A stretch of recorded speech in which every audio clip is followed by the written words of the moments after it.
the boulevards. Right.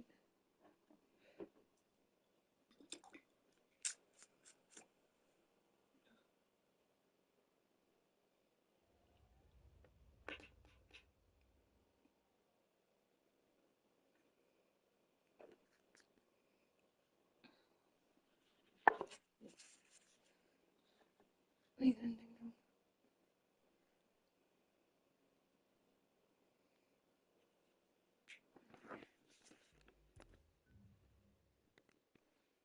right.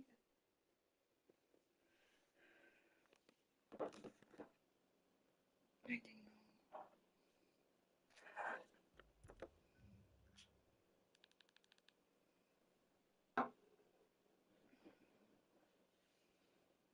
Are you getting comfy?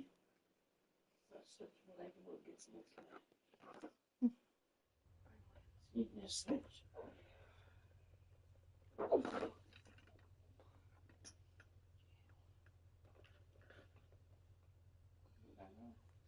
Getting comfy?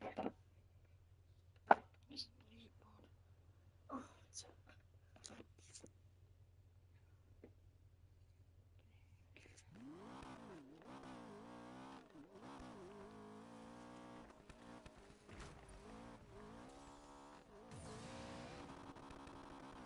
man.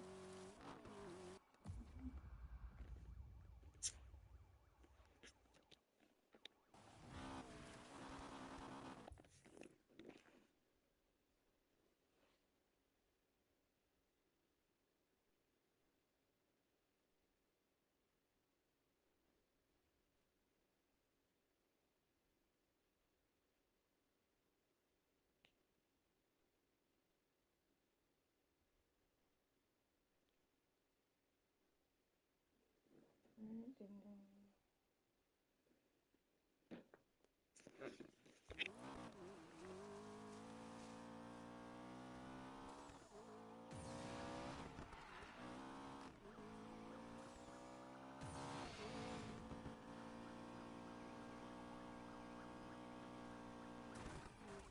How'd you get to bed?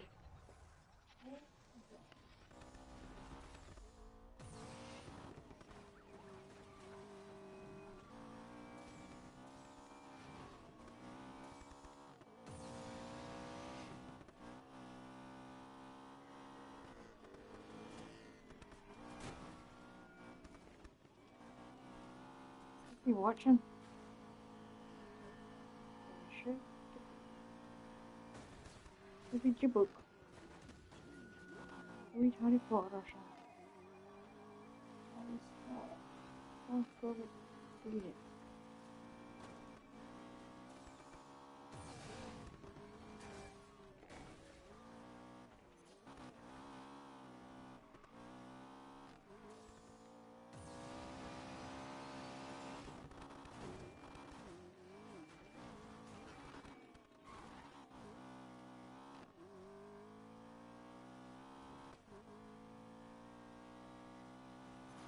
Hang on.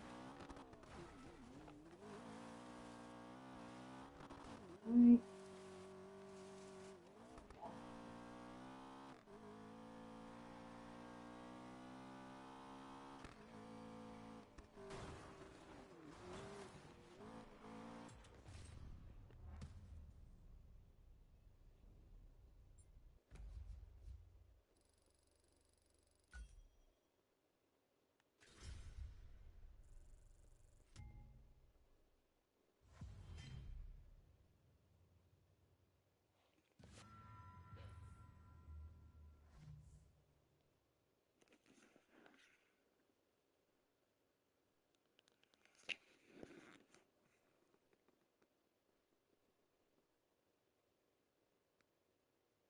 Right.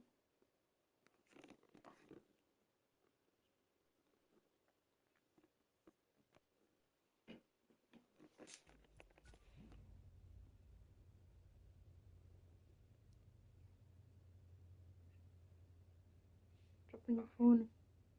Ron's still pale face was poking out from the lower bunk. As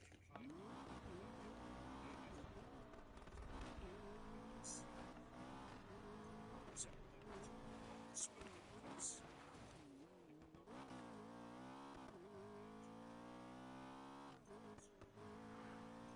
dropping your phone. You've dropped it like 3 times today. You have.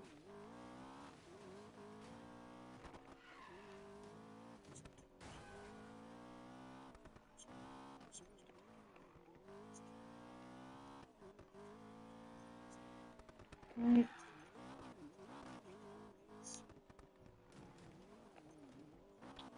It's bad, man.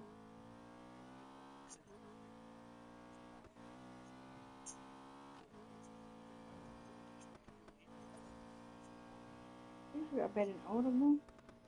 You got a bed an hour ago.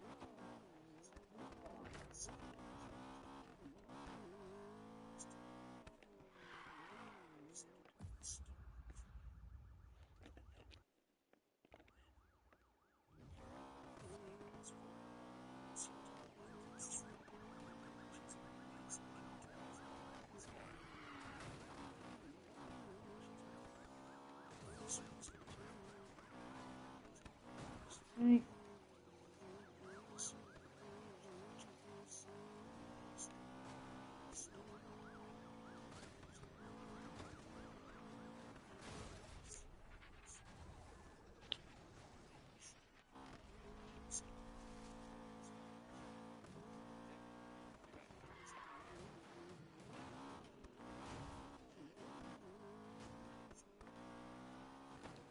Go to bed.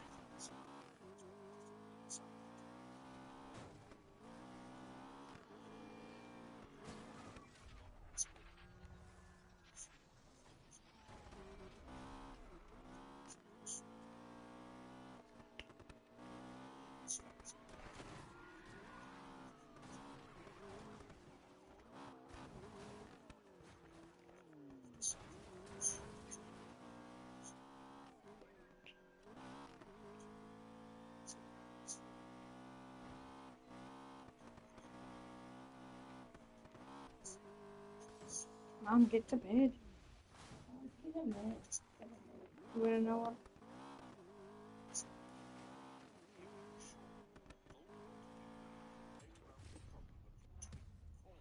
Sure that Voldemort sought a solution from the old wandmaker. Apparently without asking a single question about Wandmaker. What was Voldemort trying to do? With the Ministry of Magic visiting Wandmaker's feet, was he far away, intent on the pursuit of an object that Gregorovitch had once owned, and which had been stolen without warning? Harry could still see one hairpine's face when it was buried in the bucket, so that when Fred and George's hair was raised to track it, it soared from the windowsill. Right.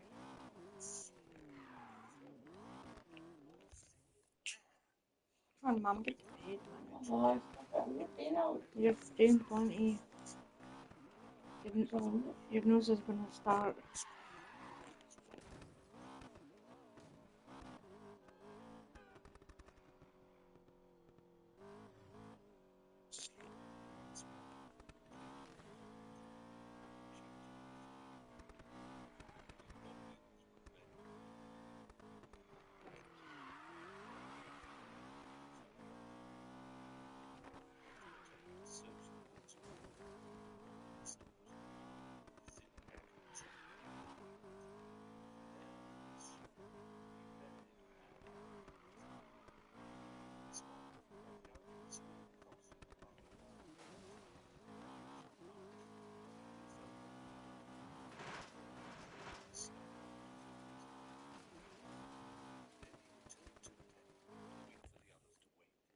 Discuss what they were going to do next. I just got a bed leak. I don't snore like that.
had taken all Harry's willpower to uproot himself from the spot and run, leaving the eyeless Dementors to glide amongst the Muggles, who might not be able to see them, but would assuredly feel the despair they cast wherever they went. So we still haven't got any food.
Shooting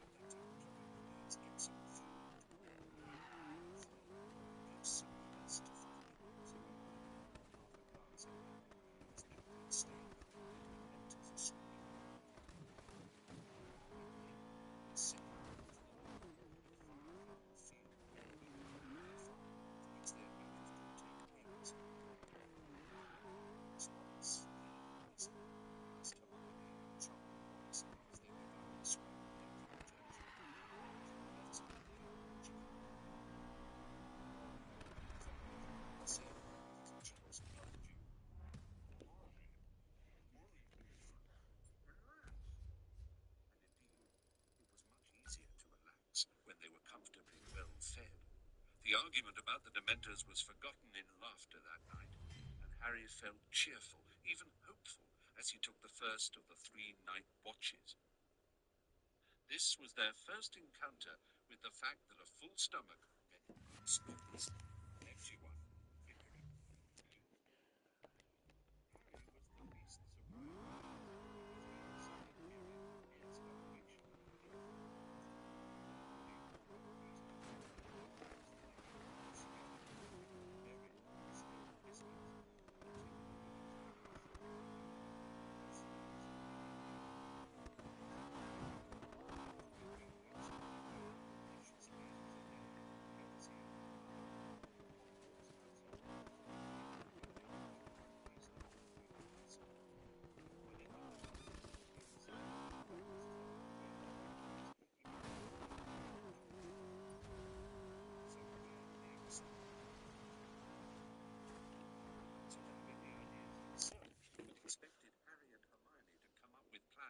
While he sat and brooded over the low food supplies. Accordingly, Hermione spent fruitless hours trying to decide where they might find the other Horcruxes and how to destroy the one they had already got, their conversations becoming increasingly repetitive as they had no new information. As Dumbledore had told Harry that he believed Voldemort had hidden the Horcruxes in places important to him, psychic, innocent, those were his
favorite Ron yawned pointedly.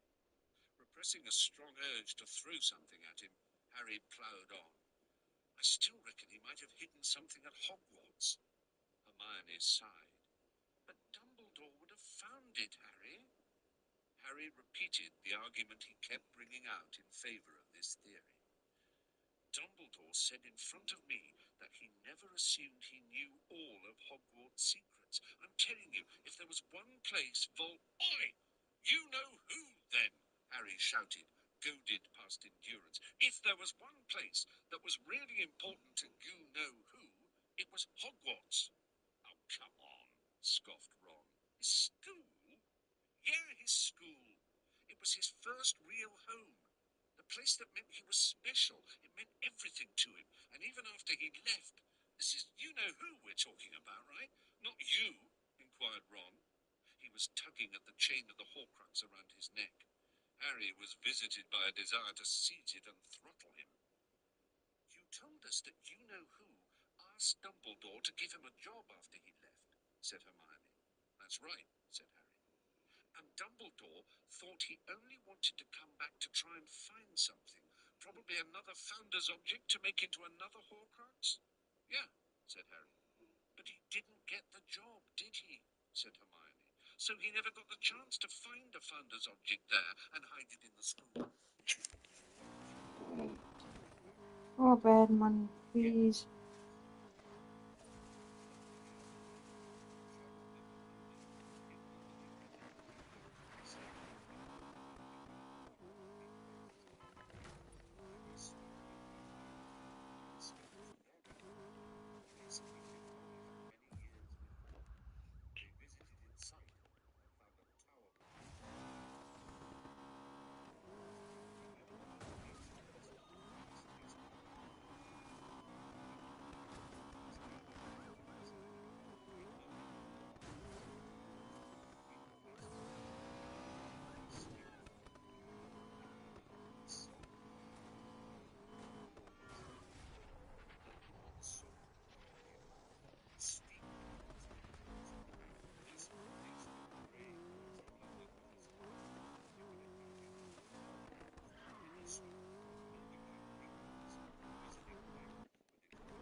That's already done it.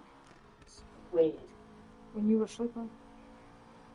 That will be the We No, I mean the we dish showed without it. the dishwasher. Dad's done it. Oh, the dishwasher? Yep. Did I heard him?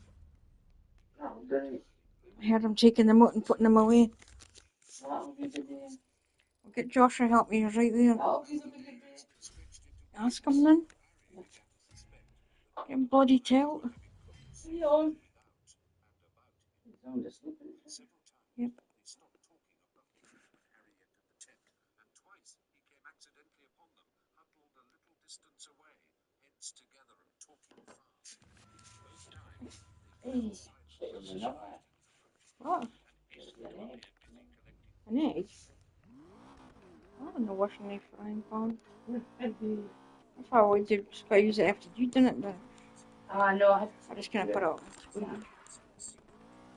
I think the bite of it was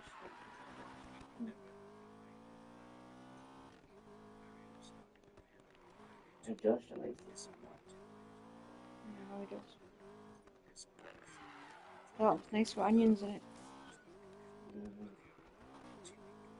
I could say it was sausage. Sausage was meat. Yeah, so.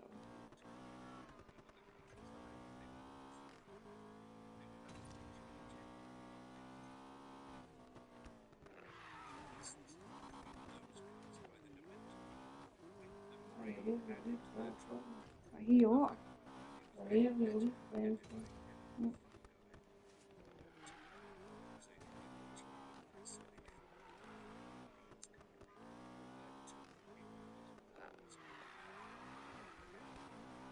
They're back again.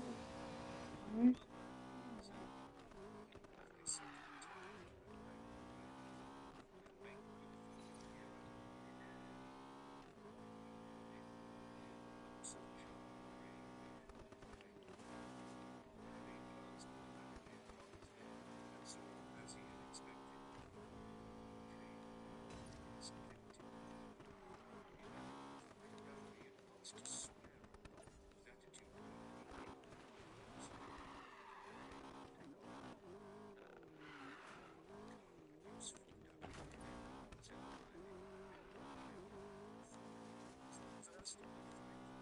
Exceptions to Gamp's law of elemental transfiguration. Oh, speak English, can't you? Roth said, raising a fish bowl to a deep It's impossible to make good food without nothing.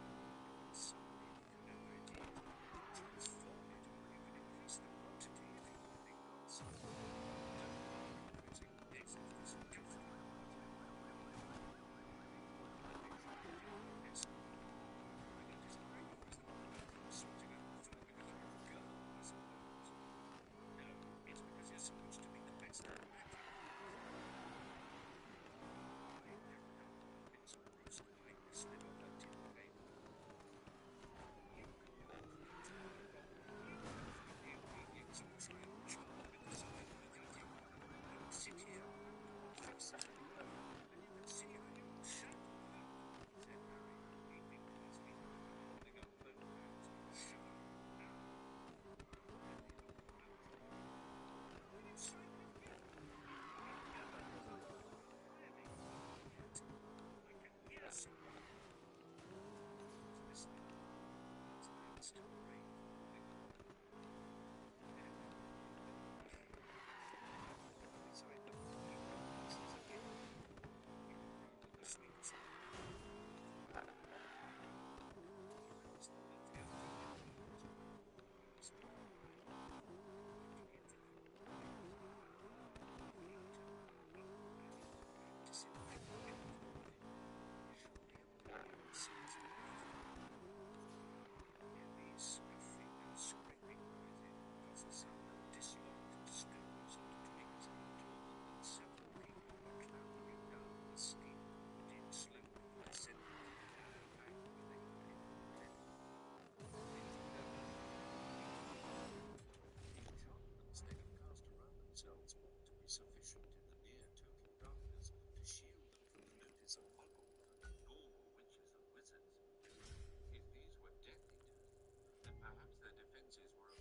tested by dark mapping for the first time.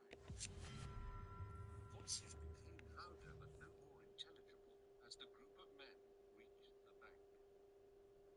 Harry estimated that their owners were less than 20 feet away, but the cascading river made it impossible to tell for sure. A man snatched up the leaded bag and started to run action.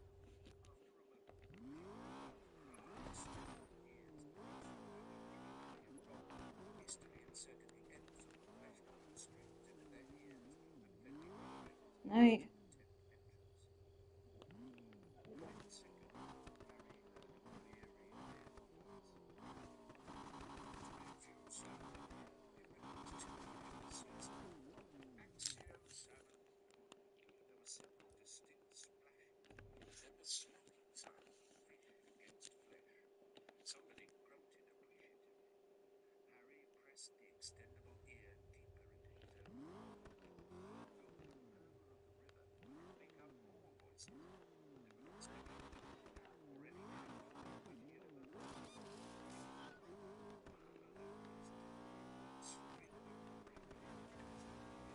Vanessa would take spring. One person would know the spring first. He stood up before the outside of the carriage, large and majestic. Yeah, I've been to Sound the point the bottom of the morning, should I? Mm-hmm. You just don't pick up like that. No.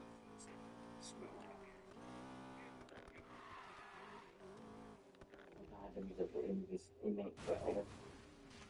Goodness.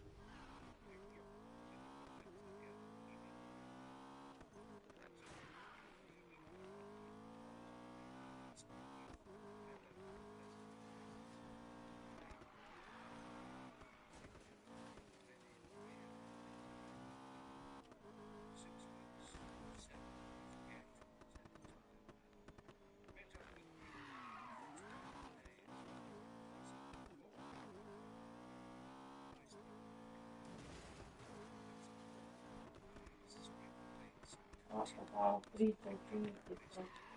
I know it does.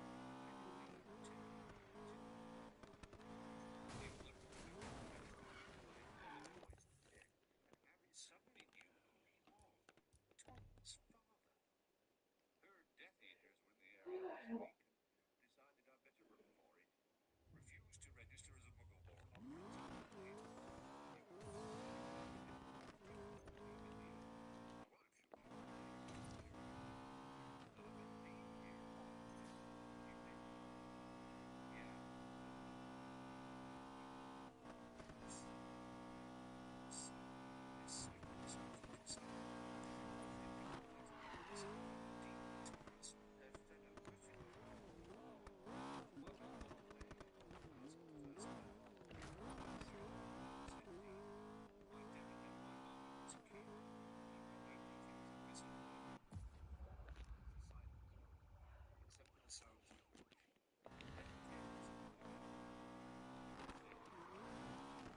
No, he's white, mate. I was smashed. No.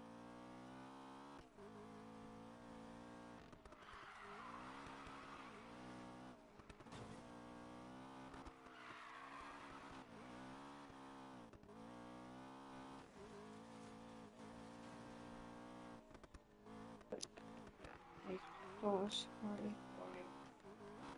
His cat was the birds. Mm. Meow.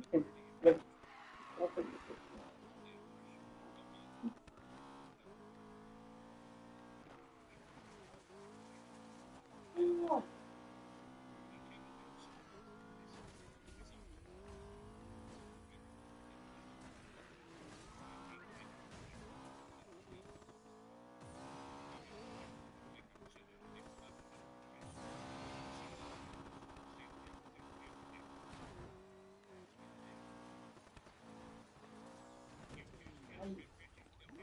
Yeah. what them daughters them got sneaks in the room. Uh-huh. The dogs these Imagine looked after it again. the dogs all came. Not again. Oh dear.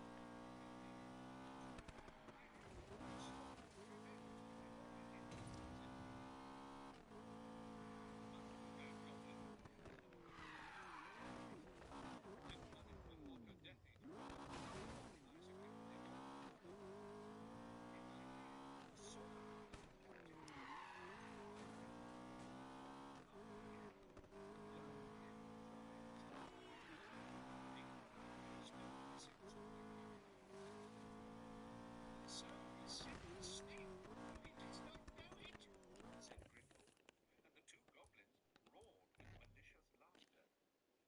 Inside the tent, breathing shallow with excitement, he and Hermione stared Tesco? at each other, listening You know as why? hard as they could. Didn't you hear about I haven't bought any Tesco's for a while. about the kids who tried to steal Gryffindor's sword? And I get big shopping I'm doing here in the I'd rather have Morrison's. I'd rather have it when it's like it's a £5 or £4.52, but like spend so much on a certain date by and you get the money off it. Yeah, dear. But if you look nearby, you can get it. Cleo. Got your bum bum. Got your bum bum.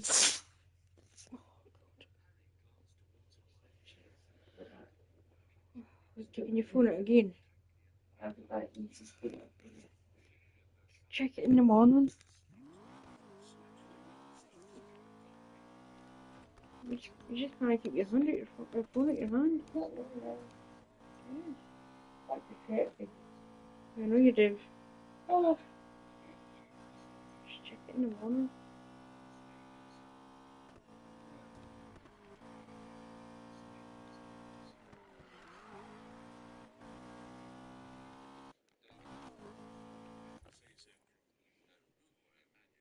He sent him down to London to be kept in Gringotts instead.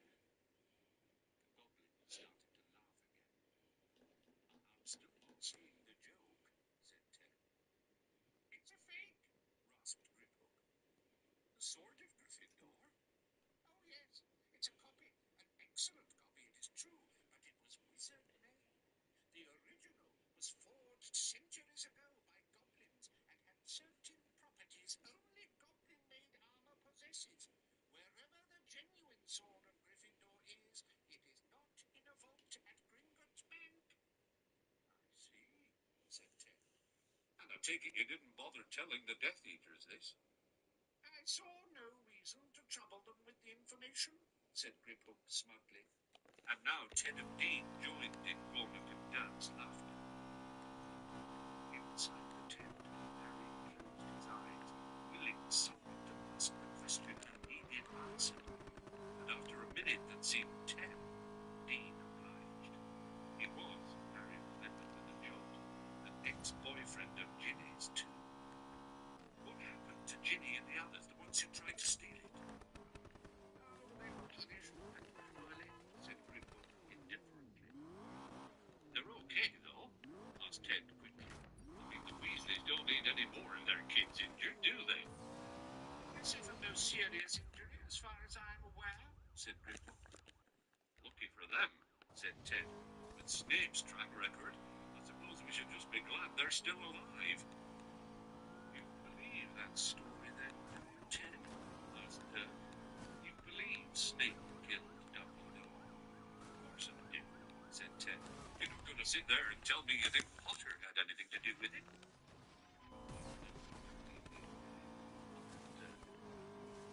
"I know Harry Potter," said Dean, "and I reckon he's the real thing, the chosen one, whatever you want to call it." "Yeah, a lot would like to believe in that," said Dirk. "Where is he?" "Running for it by the looks of things. You'd think if he knew anything we don't, or had anything special going for him, he'd be out there now, fighting, rallying resistance instead of retreating. And you know the Prophet made a pretty good case against him. The trophy? Scoffed Ted. You deserve to be lied to if you're still reading that book, Derek. You want the facts, show me the quibbling. There was a sudden explosion of choking and retching, plus a good deal of thumping. By the sound of it, Dirk had swallowed a fish bone. At last he spluttered, quick and lunatic brand of Zeno cloth goods. It's not so lunatic these days, said Ted. You want to give it a look? Zeno is printing all the stuff the Prophet's ignoring. Not a single mention of cripple or snorkelings in the last issue. How long they'll let him get away with it, mind, I don't know. But Zeno says, front page of every issue, that any wizard who's against you know who ought to make helping Harry Potter their number one priority. Hard to help a boy who vanished off the face of the earth, said Dirk. Listen, the fact that they haven't caught him yet's one hell of an achievement, said Ted. I'd take tips from him gladly. It's what we're trying to do, stay free, isn't it? Yeah, well, you've got a point there, said Dirk heavily. With the whole of the ministry and all their informers looking for him, I'd have expected him to be caught by now. Mind, who's to say they haven't already caught and killed him without publicising it?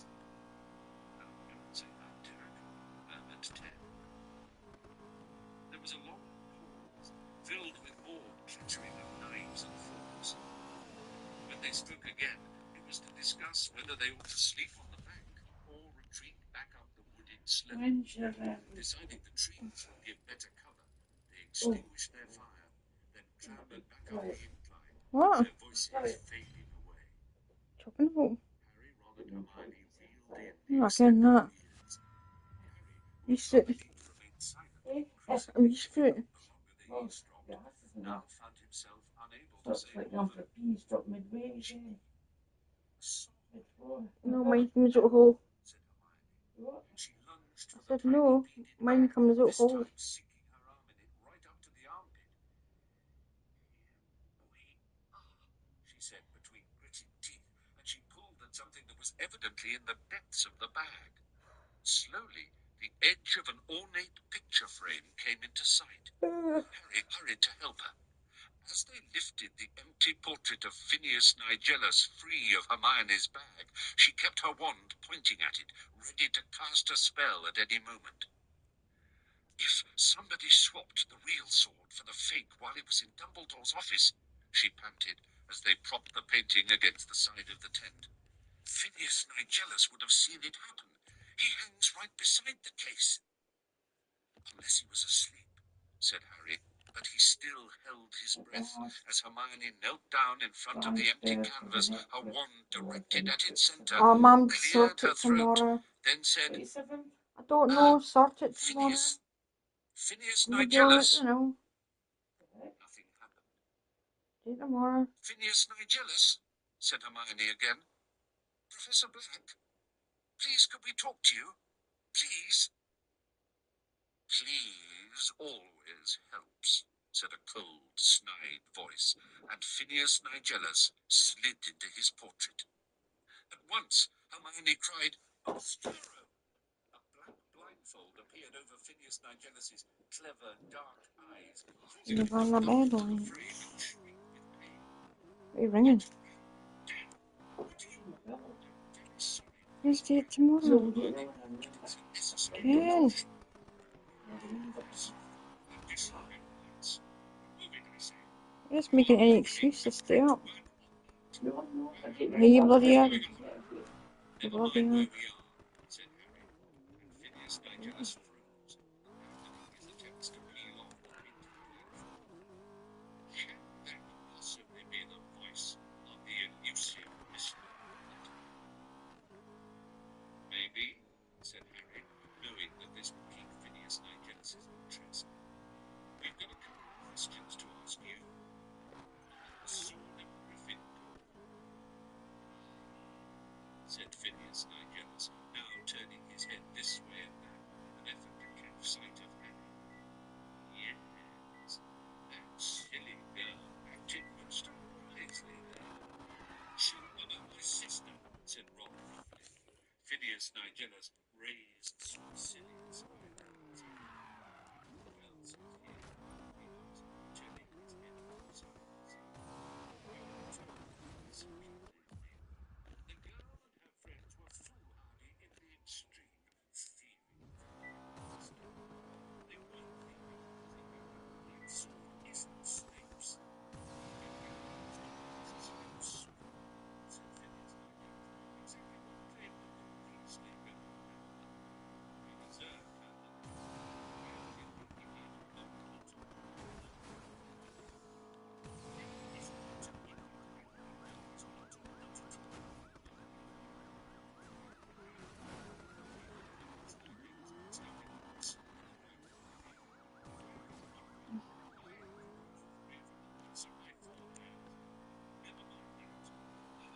Ew. punish Ginny Ew. and Luna. His fists were strong and sent them into the forbidden forest, where she went for good forever. "To know," said Hermione shortly, "if the snake blindfold could be punished, somehow, would Ginny ever go away?" Forbidden forest? Her face continuous. The forbidden forest? Big deal. He felt awkward. He remembered his preconceived distrust of Harry Messin. What he really wanted to know, Harry said, is whether anyone else has taken out the sword, whether it's been taken out of Jeanie. Phineas Nigel's paws began strolling before his eyes and sniffed. He said, "It may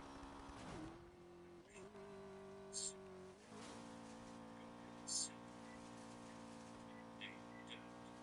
Hermione copied that straight from the book." "Goblin silk," said Harry. "I grow weary of contradiction," said Phineas Nigelus. "Perhaps it is time for me to return to the headmaster's office." Still blindfolded, he began groping the side of his frame, trying to feel his way out of his picket and back into the one at Hogwarts. Harry had a sudden inspiration. "Dumbledore! Can't you bring us Dumbledore?" "I beg your pardon?" asked Phineas Nigel. "Professor Dumbledore's portrait. Can you bring him along here, into yours?" Phineas Nigelus turned his face in the direction of the headmaster. "Evidently an important appointment," said Harry. "Portraits of Hogwarts matron, you know," he added. "They never travel outside of the castle, except to visit Penty themselves when he goes by. Although he may not appear in your bag, but if you don't see it with your hands, I can assure you that carnation will be a return visit." Finally crestfallen, Harry ordered Phineas to redouble his attempts to leave his frame. "Professor McGonagall," said Hermione, "can't you just tell us, please, when was the last time the sword was taken out of its case? Before Ginny took it out, I mean." Phineas snorted impatiently. "I believe that the last time I saw the sword of Gryffindor leave its case was when Professor Dumbledore used it to break open a ring." Hermione whipped round to look at Harry. Neither of them dared say more in front of Phineas Nigelus, who had at last managed to locate the exit. "Well, good night to you," he said a little waspishly, and he began to move out of sight again. Ending them The bed. edge of his hat brim remained in view when Harry gave a Yeah. sudden shout. "Wait! Have you told Snape you saw this?" Phineas Nigelus stuck his blindfolded head back into the bag. "Professor Snape has more important things on his mind than the many eccentricities of Albus Dumbledore. Goodbye, Potter." And with that, he vanished completely, leaving behind him nothing but his murky background. "Harry!" Hermione cried. "Oh no!" Harry shouted. Unable to contain himself, he punched the air. It was more than he had dared to hope for. He strode up and down the deck, feeling that he could have run a mile. He did not even feel hungry anymore. Hermione was squashing Phineas Nigelus's portrait back into the beaded bag. When she had fastened the clasp, she threw the bag aside and raised a shining face to Harry. "The sword can destroy Horcruxes. Goblin-made blades imbibe only that which strengthens them. Harry, that sword's impregnated with basilisk venom. And Dumbledore didn't give it to me because he still needed it. He wanted to use it on the locket. And he must have realized they wouldn't let you have it if he put it in his will. So he made a copy and put a fake in the glass case. And he left the real one where?" They gazed at each other. Harry felt that the answer was dangling invisibly in the air above them, tantalizingly close. Why hadn't Dumbledore told him? Or had he, in fact, told Harry, but Harry had not realized it at the time? Think, whispered Hermione. Think, where would he have left it? Not at Hogwarts, said Harry, resuming his pacing. Somewhere in Hogsmeade, suggested Hermione. The Shrieking Shack, said Harry. Nobody ever goes in there. But Snape knows how to get in. Wouldn't that be a bit risky? Dumbledore trusted Snape, Harry reminded her. Not enough to tell him that he had swapped the swords, said Hermione. Yeah, you're right, said Harry. And he felt even more cheered at the thought that Dumbledore had had some reservations, however faint, about Snape's trustworthiness. So would he have hidden the sword well away from Hogsmeade, then? What do you reckon, Ron? Ron? Harry looked around. For one bewildered moment, he thought that Ron had left the tent, then realized that Ron was lying in the shadow of a lower bunk, looking stony. Oh, remembered me, have you? He said. What? Ron snorted as he stared up at the underside of the upper bunk. You two carry on. Don't let me spoil your fun. Perplexed, Harry looked to Hermione for help, but she shook her head, apparently as nonplussed as he was. What's the problem? Asked Harry. Problem? There's no problem, said Ron, still refusing to look at Harry. Not according to you, anyway. There were several plunks on the canvas over their heads. It had started to rain. Well, you've obviously got a problem, said Harry. Spit it out, will you? Ron swung his long legs off the bed and sat up. He looked mean, unlike himself. Right, I'll spit it out. Don't expect me to skip up and down the tent because there's some other damn thing we've got to find. Just add it to the list of stuff you don't know. I don't know, repeated Harry. I don't know. Clunk, clunk, clunk. The rain was falling harder and heavier. It pattered on the leaf-strewn bank all around them and into the river, chattering through the dark. Dread doused Harry's jubilation. Ron was saying exactly what he had suspected and feared him to be thinking. It's not like I'm not having the time of my life here, said Ron. You know, with my arm mangled and nothing to eat and freezing my backside off every night. I just hoped, you know, after we'd been running around a few weeks, we'd have achieved something. Hermione said, but in such a quiet voice that Ron could pretend not to have heard it over the loud tune the rain was now beating. I can see you from here. I thought you knew what you'd signed up for, said Harry. Yeah, I thought I did too. So what part of it isn't living up to your expectations? Asked Harry. Anger was coming to his defense now. Did you think we'd be staying in five-star hotels, signing a Horcrux every other day? Did you think you'd be back some money by Christmas? We thought you knew what you were doing, shouted Ron, standing up. And his words pierced Harry like scalding knives. We thought Dumbledore told you what to do. We thought you had a real plan. Right. Said Hermione, this time clearly audible over the rain thundering on the tent roof, but again he ignored her. Oh, I'm sorry to let you down, said Harry, his voice quite calm, even though he felt hollow, inadequate. I've been straight with you from the start. I told you everything Dumbledore told me, and in case you haven't noticed, we've found one Horcrux. Yeah, and we're about as near getting rid of it as we are to finding the rest of them. Nowhere effing near, in other words. Take off the locket, Ron, Hermione said, her voice unusually high. Please, take it off. You wouldn't be talking like this if you hadn't been wearing it all day. Yeah, you would, said Harry, who did not want excuses made for Ron. Do you think I hadn't noticed the two of you whispering behind my back? Do you think I didn't guess you were thinking this stuff?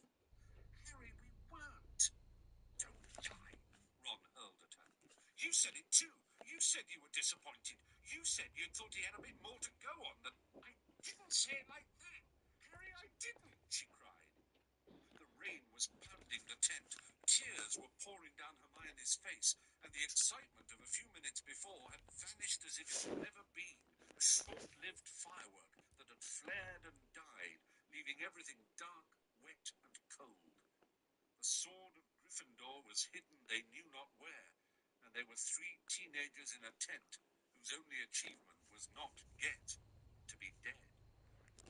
So why are you still here? Harry asked Ron. Search me, said Ron. Go home then, said Harry. Yeah, maybe I will, shouted Ron. And he took several steps towards Harry, who did not back away. Didn't you hear what they said about my sister? Well, you don't give a rat's fart, do you? It's only the Forbidden Forest. Harry, I-faced worse Potter. Yes. Captured her in here. I got from Morrison's or something. Spiders and mental stuff. I was only saying she was with the others. They were with Hagrid. Yeah, I get it. You don't care. And what about the rest of my family? The Weasleys don't need another kid injured. Did you hear that? Yeah, not bother what it meant, though. Run, said Hermione, forcing her way between them. I don't think it means anything new has happened. Anything we don't know about. Think, Ron. Bill's already scarred. Plenty of people must have seen that George has lost an ear by now, and you're supposed to be on your deathbed with Spattergroit. I'm sure that's all he meant. Oh, you're sure, are you? Right then. Well, I won't bother myself about it. It's all right for you two, isn't it, with your parents safely out of the way? My parents are dead, Harry bellowed. And mine could be going the same way, yelled Ron. Then go, roared Harry. Go back to them. Pretend you've got over your Spattergroit, and Mummy'll be able to feed you up. Ron made a sudden movement. Harry reacted, but before either wand was clear of its owner's pocket, Hermione had raised her own. Protego! She cried, and an invisible shield spanned in between her and Harry on the one side, and Ron on the other.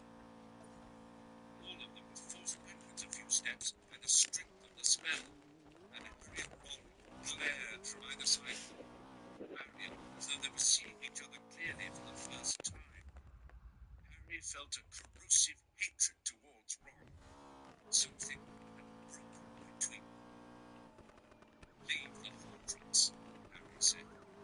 Ron wrenched the chain from over his head and cast the locket into a nearby chair. He turned to Hermione. What are you doing? What do you mean? You stay? What? Why? She looked anguished. Yes, I'm staying, Ron. We said we'd go with Harry. We said we'd help. Get it? Chills again. No, please, come back.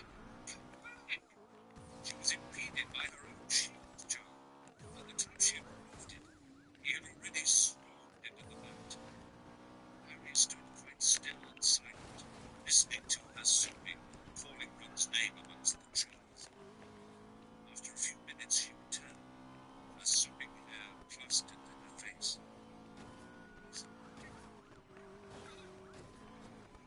Disapparated.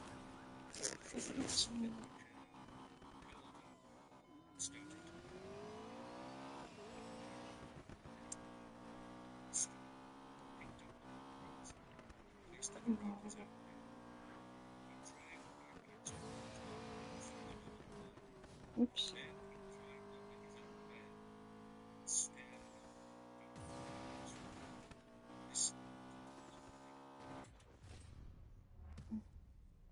Chapter 16.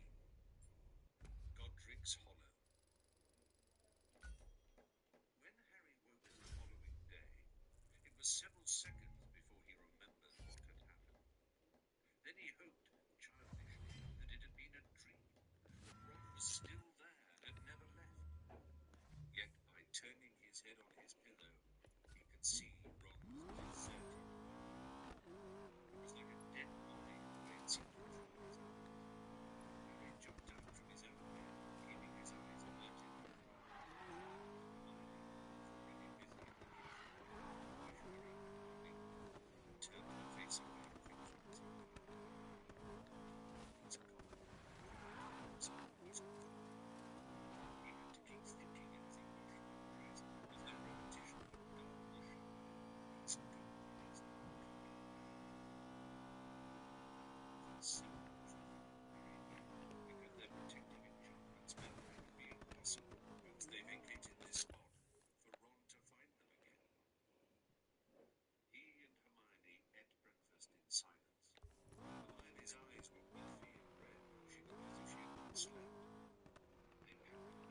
so unusual. He watched her, supposing that he ought to go and prove to him that something kept him rooted to the spot. Everything inside him felt cold and tired. Again he saw the contemptuous expression on its face. Oh, Harry fucking strode off through the heather, looking in a large circle with a discreet eyelid in centre, casting the spells she usually uttered to ensure their protection. They did not discuss Ron at all over the next few days. Harry was determined never to mention his name again, and Hermione seemed to know that it was no use forcing the issue, although sometimes at night, when she thought he was sleeping, he could hear her crying. Meanwhile, Harry had started bringing out the Marauder's map and examining it minutely. He was waiting for the moment when Ron's labelled dot would reappear in the lines. It was usually when he returned to the comfort of peace, protected by her status of pure woman. Well, he did appear. Even after a while, Harry found himself taking it out simply to stare at Ginny's name in the cast portrait, wondering whether the intensity with which he gazed at it might break him out of sleep. She would say, "No, I was thinking not." Occasionally, by day, they devoted themselves to trying to determine the possible locations of everything that was saw. And the more they talked about the places in which they were likely to pin him, the more desperate and far-fetched their speculation became. Cudgel his brain though he might, Harry could not remember or ever mention a place in which he might have been so far. There were moments when he did not know whether he was angry with Ron or with Dumbledore. You were tired. We thought Dumbledore had told you what to do. We thought you had a really tried. Harry himself recalled one evening when Dumbledore had left him an adventure in the wood. They had discovered more Marauders, and they had been busy destroying it. The others were as unattainable as they had ever been. Percy was threatening to abduct them. He was slow. Thinking his own presumption of accepting his friend's offers to accompany him on this unreal adventure was baffling. He knew that he thought the only ideas, and he was constantly, indefinitely alert for any indication. Until Ron was about to tell him that she had come off and she was leaving. He expected everyone to maintain mere silence. Harry dropped the rather amphibious incredulous portrait and carried it under her chin, as though he felt that he would be unwarned by anyone. Despite his previous assertion that he would never visit her again, Phineas the First did not seem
There was a 10,000-gallon Piece of shit. but to walk into Hogwarts these days was just as dangerous as walking into the Ministry of Magic. Indeed, Phineas Nigelus inadvertently emphasized this fact by slipping in leading questions about Harry and Hermione's whereabouts. Hermione shoved in her encyclopedia bag every time he did this, and Phineas Nigelus invariably refused to reappear for several days after these unceremonious performances.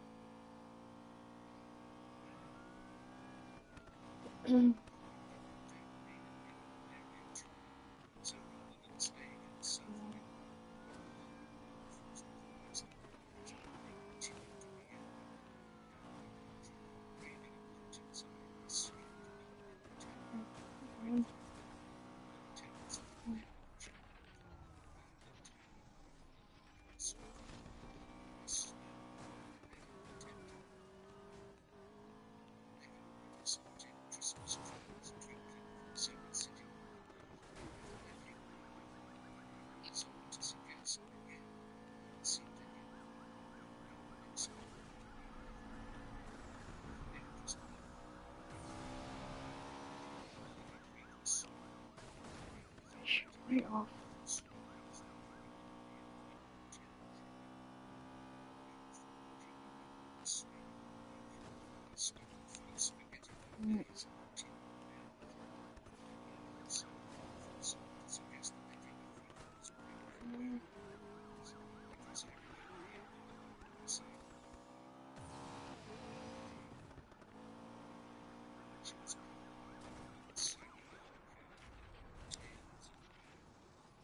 When you go towards the end of the night, Harry thought he was still deciphering something in the silent sound of the rain falling. Harry was honest. He felt exactly as he had on the occasion several years previously when he had asked Professor McGonagall for the email of his being disappearance after he had persuaded the Dursleys to sign his permission slip. "Hermione, I've been thinking, and Harry, could you help me with something?" Apparently she had not been listening to him. She leaned forwards and held out the Tales of Beedle the Bard. "Look at that symbol," she said, pointing to the top of a page. Above what Harry assumed was the title of the story, being unable to read runes, he could not be sure, there was a picture of what looked like a triangular eye, its pupil crossed with a vertical line. "I never took ancient runes," said Harry. "I know that, but it isn't a rune, and it's not in the syllabary either. All along, I've been told you have heard of it. Somebody's been inked in. Somebody's drawn it. It isn't really part of the book. In fact, you never see it before." Hermione looked closer. "Isn't it the same symbol whose dad was wearing round his neck?" "But what?" "It's Grindelwald's mark. He's told me in a book." "What?" "Crumb told me. It's in the story that went to Gryffindor." Harry looked astonished. "Grindelwald's mark?" He looked from Harry to the weird symbol and back again. "I've never heard that Grindelwald had a mark. There's no mention of it in anything I've ever read about him." "Well, like I say, Crumb reckoned that symbol was carved on a wall at Durmstrang, and Grindelwald put it there." She fell back into the old armchair, frowning. "That's very odd. If it's a symbol to magic, what's it doing in a book of children's stories?" "Yeah, it is weird," said Harry, "and you'd think Scrooge would have recognised it. He was a minister. He ought to have been expert on dark stuff." "I know. Perhaps he thought it was an eye, just like I did. All the other stories have little pictures over the titles." She did not speak, but continued to pore over the strange mark. Harry tried again. "Hermione, I've been thinking. I want to go to Godric's Hollow." She looked up at him, but her eyes were unfocused, but he was sure she was still thinking about the mysterious mark on the book. Yes, she said. Yes, I've been wondering that too. I really think we'll have to. Did you hear me right? He asked. Of course I did. You want to go to Godric's Hollow. I agree. I think we should. I mean, I can't think of anywhere else it could be, and it'll be dangerous. The more I think about it, the more likely it seems it's there. What's there? Asked Harry. At that, she looked just as bewildered as he felt. But the sword, Harry. Dumbledore must have known you'd want to go back there. I mean, Godric's Hollow is Godric Gryffindor's birthplace. Really? Gryffindor came from Godric's Hollow? Did you ever open a history of magic? He said, smiling for what felt like the first time in months. The muscles of his face felt oddly stiff. I might have opened it, maybe. Or two. Just once. Well, as the village is named after him, I'd have thought you might have made the connection, said Hermione. She sounded much more like her old self than she had done of late. Harry half expected her to announce that she was off to the library. There's a bit about the village in a history of magic wit.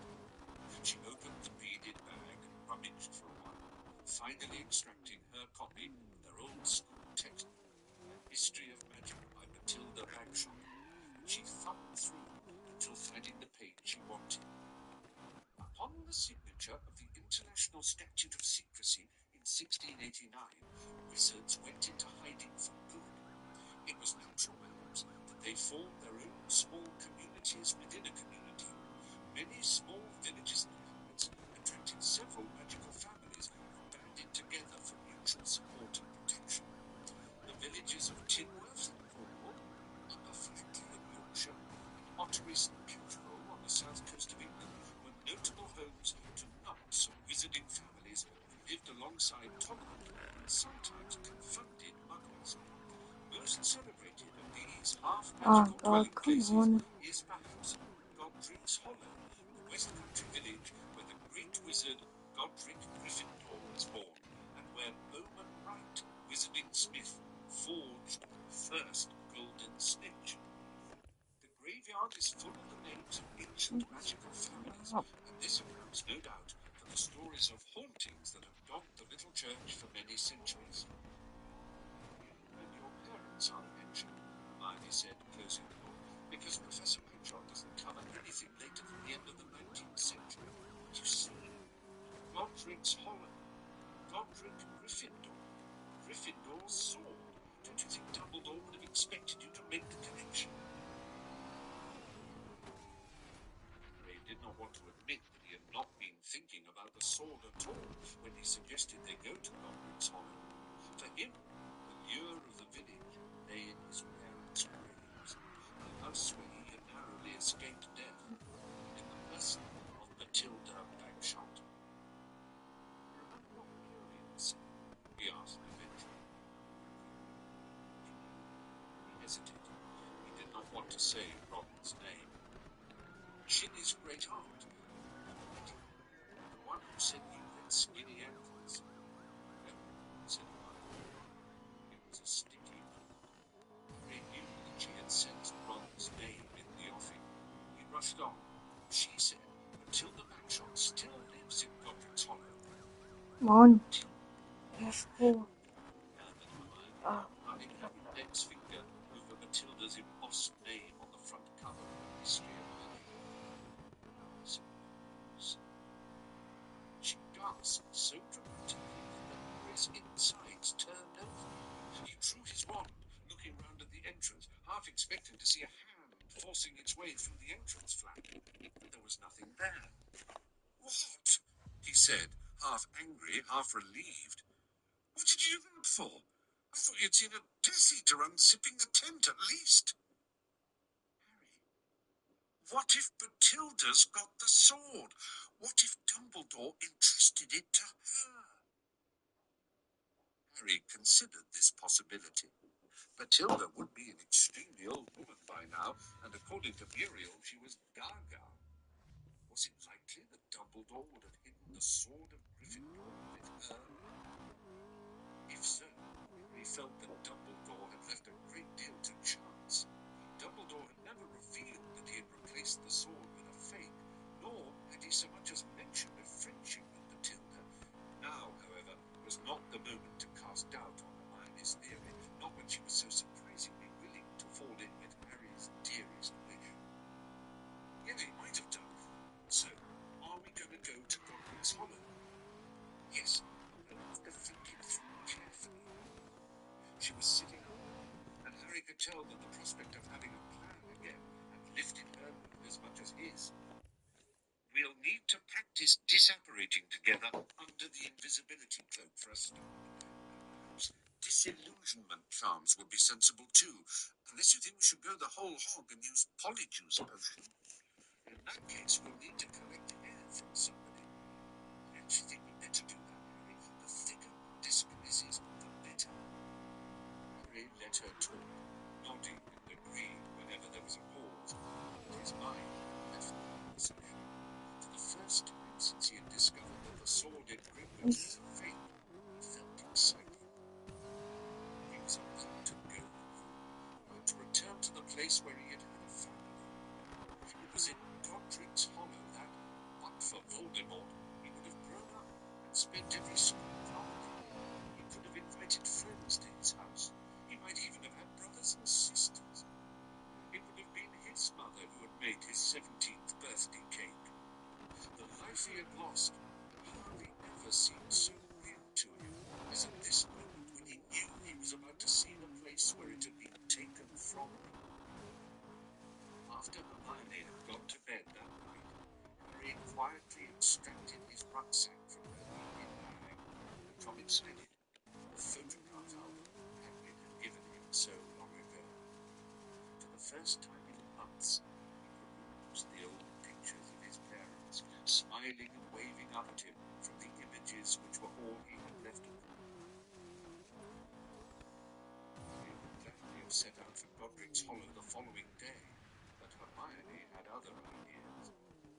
Convinced as she was that Voldemort would expect Harry to return to the scene of his parents' deaths, she was determined that they would set off only after they had ensured that they had the best disguises possible.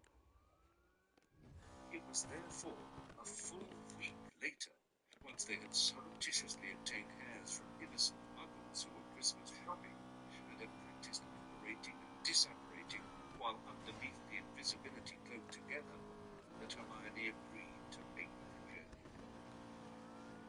They were to apparate to the village under cover of darkness. So it was late afternoon when they finally swallowed Polyjuice potion, Harry transforming into a balding, middle-aged muggle man, Hermione into his small, rather mousy wife. Obediently, retaining all of their possessions, apart from the Horcrux, which Harry was wearing around his neck, was tucked into an inside pocket of Hermione's button-down coat. They lowered the invisibility cloak over them. Then they turned into the suffocating darkness once again. Heart beating in his throat, Harry opened his eyes. They were standing in a snowy lane under a dark blue sky in which the night's first stars were already glimmering feebly. Cottages stood on either side of the narrow road, Christmas decorations twinkling in their windows. A short way ahead of them, a glow of golden streetlights indicated the centre of the village. All this snow, Hermione whispered beneath the cloak. Like a week of snow. After all our precautions, we'll leave What is it? The usual stuff they April, but it's been in the freezer. Do what you want. I don't know. I'll put it out. Do what you want with Harry it. did not want to enter the village like Is a it Do what you want with it. trying to keep themselves 6 weeks? concealed. I know. Just Put it do what right. you want with it, Covering Mum. their traces. Let's take off the cloak, said Harry, and when she looked frightened. Oh, come on. You don't look like us, and there's no one around. He stowed the cloak under his jacket. They made their way forwards unhappily, the icy air stinging their faces as they passed more cottages. Any one of them might have been the one Probably in not. which James and Lily had months later, I'm not bothered. I've got to hit. God, what? as snowmen roofs their front porches, wondering whether he remembered You've already told him this. knowing deep inside that it was impossible, that he had been a little His over bloody gone, when alright. he had left this Of course he's place bloody for gone. ever. He was not even sure whether he would be able to see the cottage at all. Alright He then. did not know what happened when the subject of a Don't worry Fidelius about child it. died. Then the little lane along which they were walking curved to the left, and the heart of the village, a small square, was revealed. Just leave us a note. Strung all around with coloured lights, there was what looked like a war memorial in the middle, partly obscured by a wind-blown Christmas tree. I know. There were several shops, a post office, a Don't worry pub, about it. and a little church, whose stained glass windows were glowing jewel bright across the square. The snow here had become impacted. It was hard and slippery where people had trodden on it all day. Villagers were crisscrossing in front of them, their figures briefly illuminated by street lamps. They No, heard a it's fine. snatch I've of got to heat laughter and bad. pop music as the pub door Right, I opened know. and closed. Then they heard a carol start up inside the little church. "Harry, I think it's Christmas Eve," said Hermione. "Is it?" He had lost track of the date. They had not seen a newspaper for weeks. "I'm sure it is," said Hermione, her eyes upon the church. They'll be in there. Look there. All right. I can see the graveyard behind it. Harry felt a thrill of something that was beyond excitement, more like fear. Now that he was so near, he wondered whether he wanted to see after all. Perhaps Hermione knew how he was feeling, because she reached for his hand, took the lead for the first time, pulling him forwards. Halfway across the square, she stopped dead. "Harry, are you?" She was pointing at the wall. As they had passed it, it had transformed. Instead of an obelisk covered in names, there was a statue of three people: a man with untidy hair and glasses, a woman with long hair and a kind, pretty face, and a baby boy sitting in his mother's arms. Snow lay upon all their heads like fluffy white caps. Harry drew closer, gazing up into his parents' faces. He had never imagined there would be a statue. How strange it was to see himself represented in stone, a baby without a scar on his forehead. "Come on," said Harry. He had looked his fill, and they turned again towards the church. As they crossed the road, he glanced over his shoulder. The statue had turned back into the hall for him. The singing grew louder as they approached the church. It made Harry's throat constrict. It reminded him so forcefully of Hogwarts, of Peeves bellowing rude versions of carols from inside suits of armour, of the great hall with 12 Christmas trees, of Dumbledore wearing a bonnet he had won in a cracker, of Ron in a hand-knitted sweater. There was a kissing gate at the entrance to the graveyard. Hermione pushed it open as quietly as possible, and they edged through it. On either side of the slippery path to the church doors, the snow lay deep and untouched. They moved off through the snow, carving deep trenches behind them as they walked round the building, keeping to the shadows beneath the brilliant windows. Behind the church, row upon row of snowy tombstones protruded from a blanket of pale blue that was flecked with dazzling red, gold, and green wherever the reflections from the stained glass hit the snow.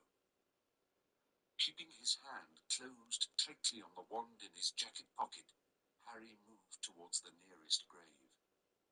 "Look at this! It's an abbot. Could be some long-lost relation of Hannah's.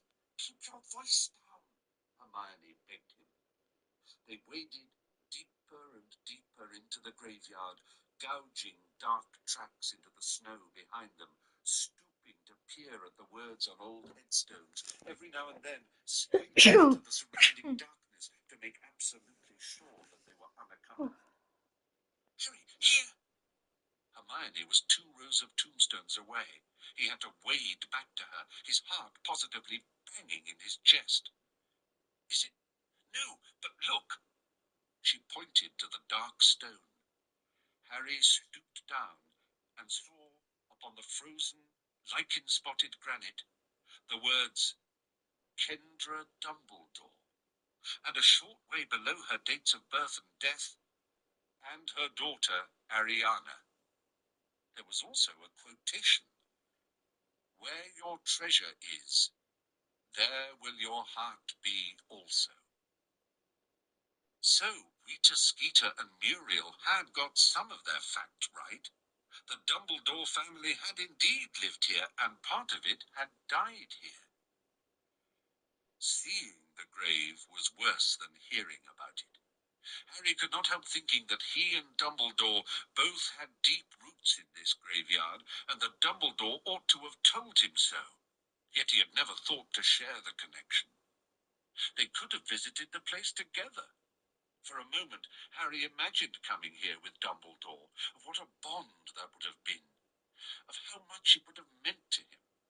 But it seemed that to Dumbledore, the fact that their families lay side by side in the same graveyard had been an unimportant coincidence, irrelevant perhaps to the job he wanted Harry to do.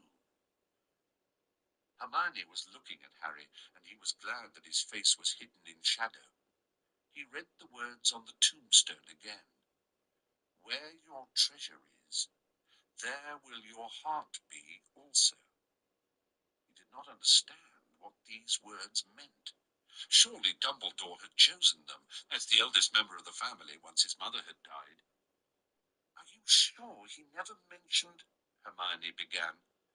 "No," said Harry curtly. "Then let's keep looking." And he turned away, wishing he had not seen the stone. He did not want his excited trepidation tainted with resentment. "Here!" cried Hermione again a few moments later from out of the darkness. "Oh, no, sorry, I thought it said Potter." She was rubbing at a crumbling, mossy stone, gazing down at it, a little frown on her face. "Harry, can you take a moment?" He did not want to be sidetracked again, and only grudgingly made his way back through the snow towards her. "What?" "Look at this." The grave was extremely old, weathered so that Harry could hardly make out the name. Hermione showed him the symbol beneath it. "Harry, that's the mark in the book." He peered at the place she indicated. The stone was so worn that it was hard to make out what was engraved there, though there did seem to be a triangular mark beneath the clearly illegible name. It could be. Hermione lit her wand and pointed it at the name on the headstone. "It says Ignotus, I think." "I'm going to keep looking for my parents, all right?"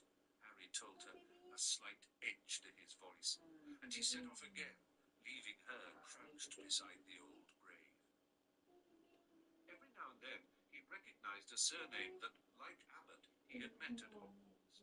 Sometimes there were several generations of the same wizarding family represented in the graveyard. Harry could tell from the dates that it had either died out or the current members had moved away from Godric's Hollow. Deeper and deeper amongst the graves he went, and every time he reached a new headstone,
Died 31st of October, 1981.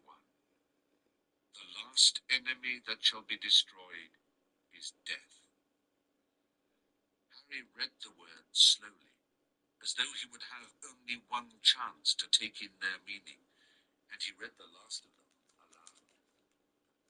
The last enemy that shall be destroyed is death. A horrible thought came to him, and with it a kind of panic. Isn't that a Death Eater idea? Why is that there? It doesn't mean defeating death in the way the Death Eaters mean it, Harry, said Hermione, her voice gentle. It means, you know, living beyond death, living after death. But they were not living, thought Harry. They were gone. The empty words could not disguise the fact that his parents' mouldering remains lay without snow and stone, indifferent, unmoving. And tears came before he could stop them, boiling hot, then instantly freezing on his face. And what was the point in wiping them off or pretending? He let them fall, his lips pressed hard together, looking down at the thick snow hiding from his eyes the place where the last of Lily and James lay. Bones now, surely, or dust, not knowing or caring that their living son stood so near, his heart still beating, alive because of their sacrifice, and close to wishing at this moment that he was sleeping under the snow with her. Hermione had taken his hand again and was gripping it tightly. He could not look at her, but returned the pressure, now taking deep, sharp gulps of the night air, trying to steady himself, trying to regain control. He should have brought something to give them, and he had not thought of it, and every plant in the graveyard was leafless and frozen. And Hermione raised her wand, moved it in a circle through the air, and a wreath of Christmas roses blossomed before them. Harry caught it and laid it on his parents' grave. As soon as he stood up, he wanted to leave. He did not think he could stand another moment there. He put his arm around Hermione's shoulders, and she put hers around his waist, and they turned in silence, walked away through the snow, past Dumbledore's mother and sister, back towards the dark church and the out-of-sight Messin. Oh, Chapter 17. oh, Matilda's Secret. Harry, stop. What's wrong? They had only just reached the grave of the unknown abbot. There's someone there. Someone watching us. I can tell. There, over by the bushes. They stood quite still, holding on to each other, gazing at the dense black boundary of the graveyard. Harry could not see anything. Sure, I saw something. I could have sworn I did. She broke from him to free her wand arm. We look like muggles, Harry pointed out. Muggles who've just been laying flowers on your parents' grave. sure there's someone over there. Harry thought of a history of magic. The graveyard was supposed to be haunted. What if... But then he heard a rustle and saw a little eddy of dislodged snow in the bush to which Hermione had pointed. Ghosts could not move snow. It's a cat, said Harry after a second or two. Or a bird. If it was a Death Eater, it would be dead by now. Let's get out of here, and we can put the cloak back on. They glanced back repeatedly as they made their way out of the graveyard. Harry, who did not feel as sanguine as he had pretended when reassuring Hermione, was glad to reach the gate and the slippery pavement. They pulled the invisibility cloak back over themselves. The pub was fuller than before. Many voices inside it were now singing the carol that they had heard as they approached the church. For a moment, Harry considered suggesting they take refuge inside it.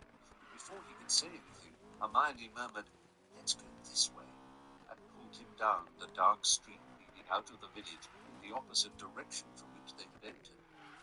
Harry could make out the point where the cottages ended and the lane turned into open country again. They walked as quickly as they dared, past more windows sparkling with multicolored lights, the outlines of Christmas trees dark through the curtains. "How are we going to find Matilda's house?" asked Hermione, who was shivering a little and kept glancing back over her shoulder. "Harry, what do you think, Harry?" She tugged at his arm, but Harry was not paying attention. He was looking towards the dark mass that stood at the very end of this row of houses. Next moment he had sped up, dragging Hermione along with him. She slipped a little on the ice. "Harry, look! Look at it, Hermione! I don't... Oh." He could see it. The Fidelius charm must have died with James and Lily. The hedge had grown wild in the 16 years since Hagrid had taken Harry from the rubble that lay scattered amongst the waist-high grass. Most of the cottage was still standing, though entirely covered in dark ivy and snow. But the right side of the top floor had been blown apart. That, Harry was sure, was where the curse had backfired. He and Hermione stood at the gate, gazing up at the wreck of what must once have been a cottage just like those that flanked it. "I wonder why nobody's ever rebuilt it," whispered Hermione. "Maybe you can't rebuild it," Harry replied. "Maybe it's like the injuries from dark magic. You can't repair the damage."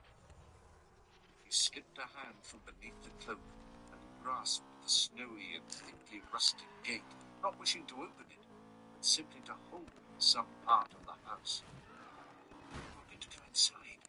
It looks unsafe. It might... Oh, Harry, look!" His touch on the gate seemed to have done it. A sign had risen out of the ground in front of them, up through the tangles of nettles and weeds, like some bizarre, fast-growing flower, and in golden letters upon the wood it said, "On this spot, on the night of the 31st of October 1981, Lily and James Potter lost their lives.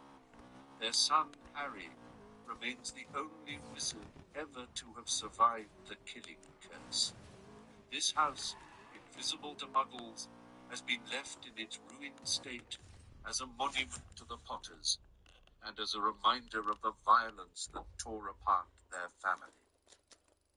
And all around these neatly lettered words, scribbles had been added by other witches and wizards who had come to see the place where the boy who lived had escaped. Some had merely signed their names in everlasting ink. Others had carved their initials into the wood. Still others had left messages. The most recent of these, shining brightly over 16 years' worth of magical graffiti, all said similar things. "Good luck, Harry, wherever you are. If you read this, Harry, we're all behind you. Long live Harry Potter." "They shouldn't have written on the sign," said Hermione, indignant. But Harry beamed at her. "It's brilliant. I'm glad they did. He broke off. A heavily muffled figure was hobbling up the lane towards them, silhouetted by the bright lights in the distant square. Harry thought, though it was hard to judge, that the figure was a woman. She was moving slowly, possibly frightened of slipping on the snowy ground.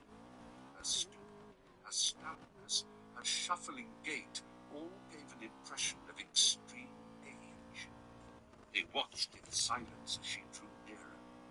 Harry was waiting to see whether she would turn into any of the cottages she was passing, but he knew instinctively that she would not.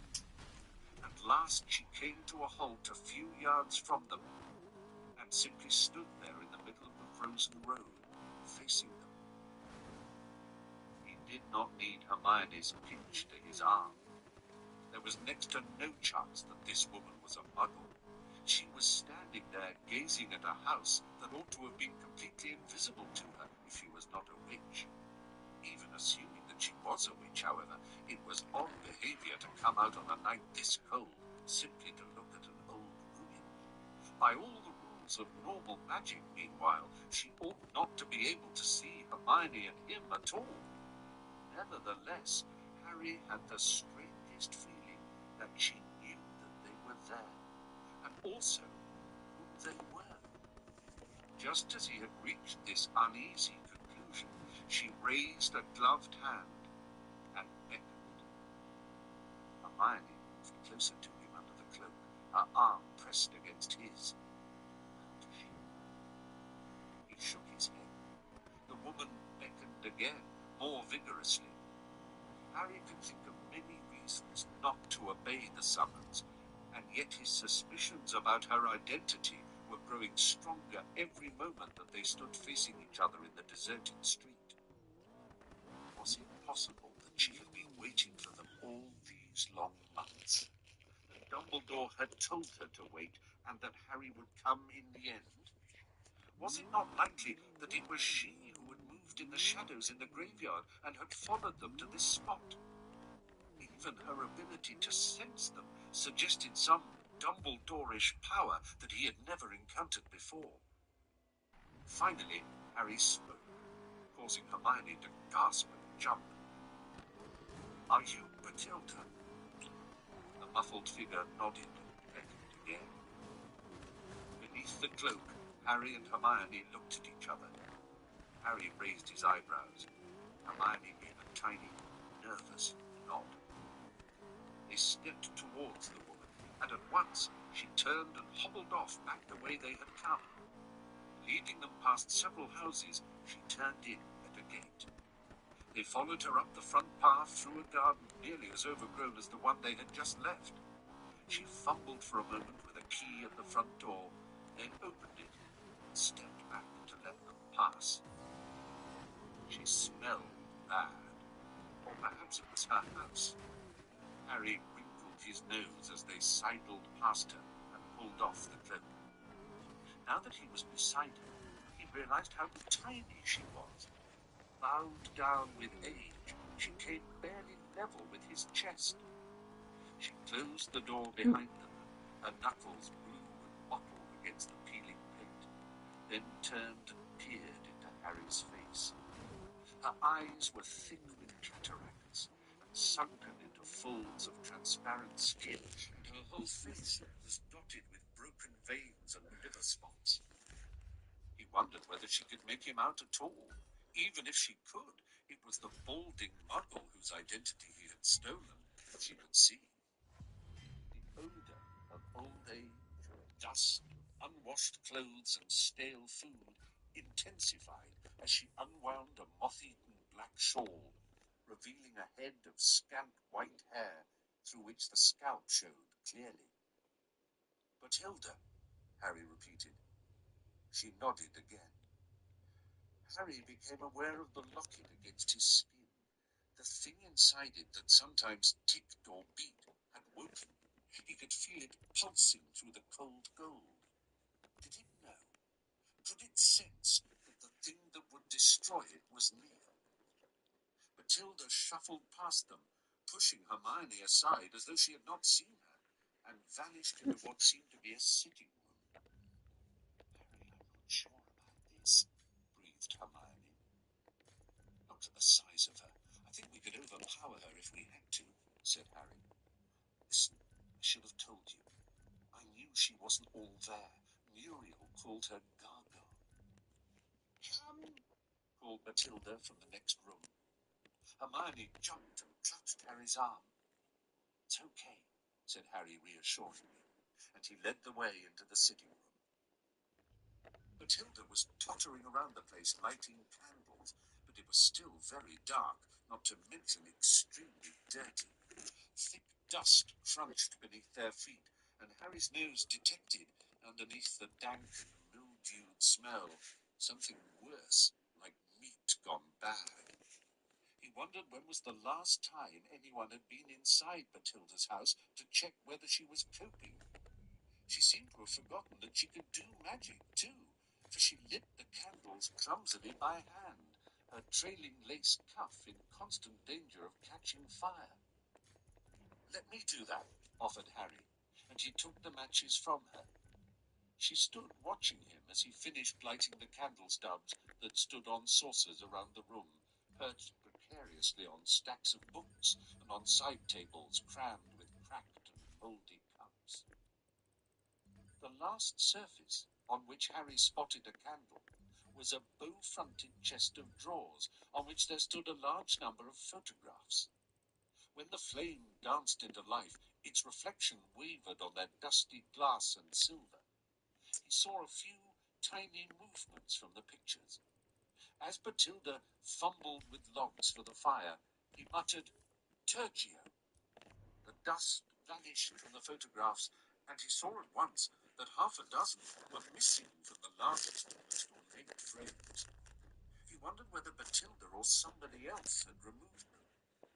Then the sight of a photograph near the back of the collection caught his eye, and he snatched it up.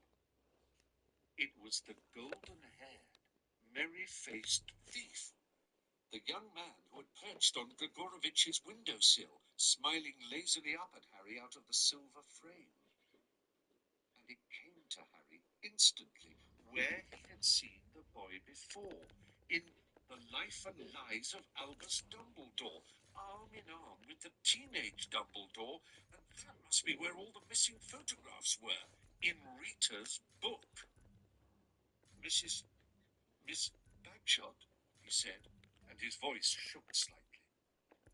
Who is this? Matilda was standing in the middle of the room, watching Hermione light the fire for her. Miss Bagshot, Harry repeated, and he advanced with the picture in his hands as the flames burst into life in the fireplace. Matilda looked up at his voice, and the Horcrux beat faster upon his chest. Who is this person? Harry asked her, pushing the picture forwards. She peered at him solemnly, then up at Harry. Do you know who this is? He repeated in a much slower and louder voice than usual. This man. Do you know him? What's he called? Matilda merely looked vague. Harry felt an awful frustration. How had Rita Skeeter unlocked Matilda's memories? Who is this man? He repeated loudly. Harry, what are you doing? Asked Hermione. This picture, Hermione. It's the thief who stole from Grigorovich. Please, he said to Matilda. Who is this?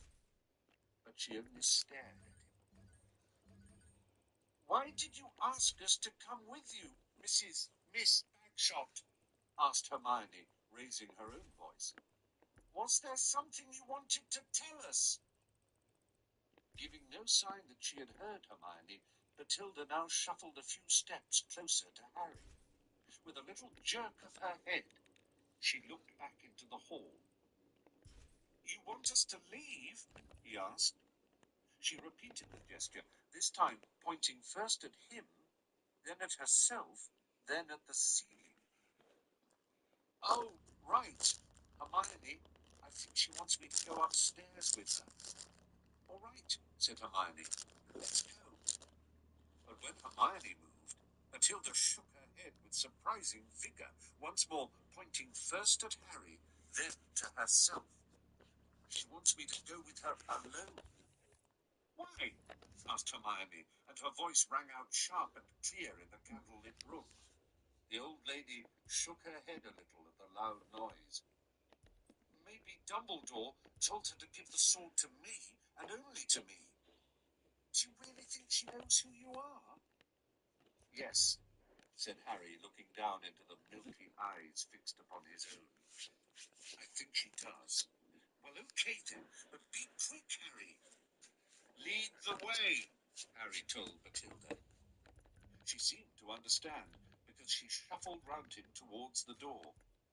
Harry glanced back at Hermione with a reassuring smile, but he was not sure she had seen it. She stood hugging herself in the midst of the candlelit squalor, looking towards the bookcase. As Harry walked out of the room, unseen by both Hermione and Matilda, he slipped the silver-framed photograph of the unknown thief inside his jacket. The stairs were steep and narrow. Harry was half tempted to place his hands on stout Matilda's backside to ensure that she did not topple over backwards on top of him, which seemed only too likely. Slowly, wheezing a little, she climbed to the upper landing, turned immediately right, and led him into a low-ceilinged bedroom. It was pitch black and smelled horrible. Harry had just made out a chamber pot protruding from under the bed before Matilda closed the door, and even that was swallowed by the darkness. Lumos, said Harry, and his wand ignited. He gave a start. Matilda had moved close to him in those few seconds of darkness, and he had not heard her approach. You are Potter? She whispered. Yes, I am. She nodded slowly, solemnly. Harry felt the Horcrux beating fast, faster than his own heart. It was an unpleasant, agitating sensation. Have you got anything for me? Harry asked, but she seemed distracted by his lit wand tip. Have you got anything for me? He repeated. Then she closed her eyes, and several things happened at once. Harry's scar prickled painfully. The Horcrux twitched so that the front of his sweater actually moved. The dark, fetid room dissolved momentarily. He felt a leap of joy and spoke in a high, cold voice. Hold him! Harry swayed where he stood. The dark, foul-smelling room seemed to close around him again. He did not know what had just happened. Have you got anything for me? He asked for a third time, much louder. Over here, she whispered, pointing to the corner. Harry raised his wand and saw the outline of a cluttered dressing table beneath the curtained window. This time, she did not lead him. Harry edged between her and the unmade bed, his wand raised. He did not want to look away from her. What is it? He asked as he reached the dressing table, which was heaped high with what looked and smelled like dirty laundry. There, she said, pointing at the shapeless mass. And in the instant that he looked away, his eyes raking the tangled mess for a sword hilt, a ruby, she moved weirdly. He saw it out of the corner of his eye. Panic made him turn, and horror paralyzed him as he saw the old body collapsing and the great snake pouring from the place where her neck had been. The snake struck as he raised his wand. The force of the bite to his forearm sent the wand spinning up towards the ceiling. Its light swung dizzyingly around the room and was extinguished. Then a powerful blow from the tail to his midriff knocked the breath out of him. He fell backwards onto the dressing table into the mound of filthy clothing. He rolled sideways, narrowly avoiding the snake's tail, which thrashed down upon the table where he had been a second earlier.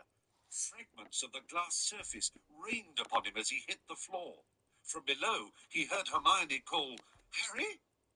He could not get enough breath into his lungs to call back.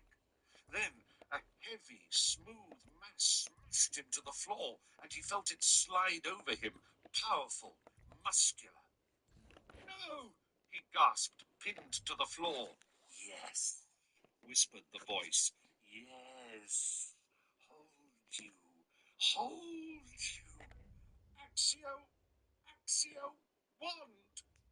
But nothing happened, and he needed his hands to try to force the snake from him as it coiled itself around his torso, squeezing the air from him, pressing the Horcrux hard into his chest, a circle of ice that throbbed with life inches from his own frantic heart, and his brain was flooding with cold white light, all thought obliterated, his own breath drowned, distant footsteps, everything going. A metal heart was banging outside his chest, and now he was flying, flying with triumph in his heart, without need of broomstick or thestral. He was abruptly awake in the sour-smelling darkness. Nagini had released him. He scrambled up and saw the snake outlined against the landing light. It struck, and Hermione dived aside with a shriek. Her deflected curse hit the curtain window, which shattered. Frozen air filled the room as Harry ducked to avoid another shower of broken glass, and his foot slipped on a pencil-like something. His wand! He bent and snatched it up. But now the room was full of the snake, its tail thrashing. Hermione was nowhere to be seen, and for a moment Harry thought the worst. But then there was a loud bang and a flash of red light, and the snake flew into the air, smacking Harry hard in the face as it went, coil after heavy coil rising up to the ceiling. Harry raised his wand, but as he did so, his scar seared more painfully, more powerfully than it had done in years. "He's coming! Hermione, he's coming!" Yeah. As he yelled, the snake Well, fell, she's nearly done in hissing silent. This will wildly. go up now and that's it. Everything was chaos. Okay. It smashed shelves from the wall, and splintered Cuddle. china flew everywhere. Oh, can you as do her Harry for us? jumped over the bed and seized the dark shape Got my he money knew out. to be Hermione.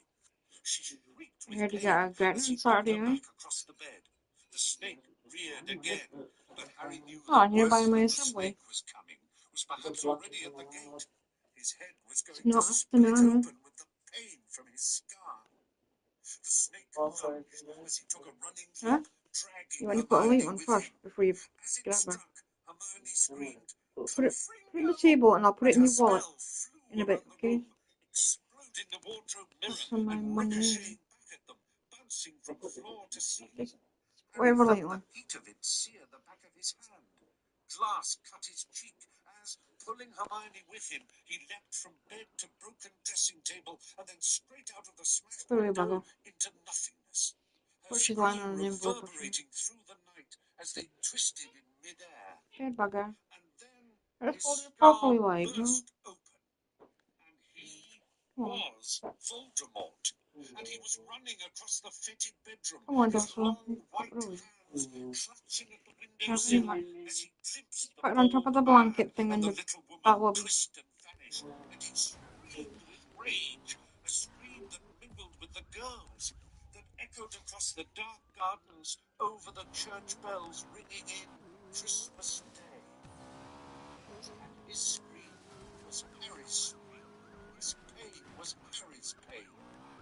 That it could happen here, where it had happened before, here, within sight of that house where he had come so close to knowing what it was to die. To die. The pain was so terrible, ripped from his body. This is the last book. But if he had no body, why did his head hurt so Well, badly? I If he was dead, listened to it how all, could he so feel so it unbearably? makes sense, love you. Didn't pain cease with death? Didn't it 26. go? That's a lie. The night wet and windy.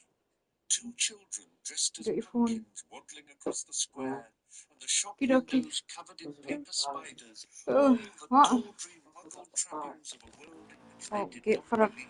2 and then And brush he your was teeth. gliding along, that sense of Do as you're told. purpose and power Night, and son. greatness in him Love ya. Always knew on these occasions Hell not no. anger, and was the weaker Right, side Stinker. than he. You wish. Yes, he had waited for You this. wish. He had hoped for it.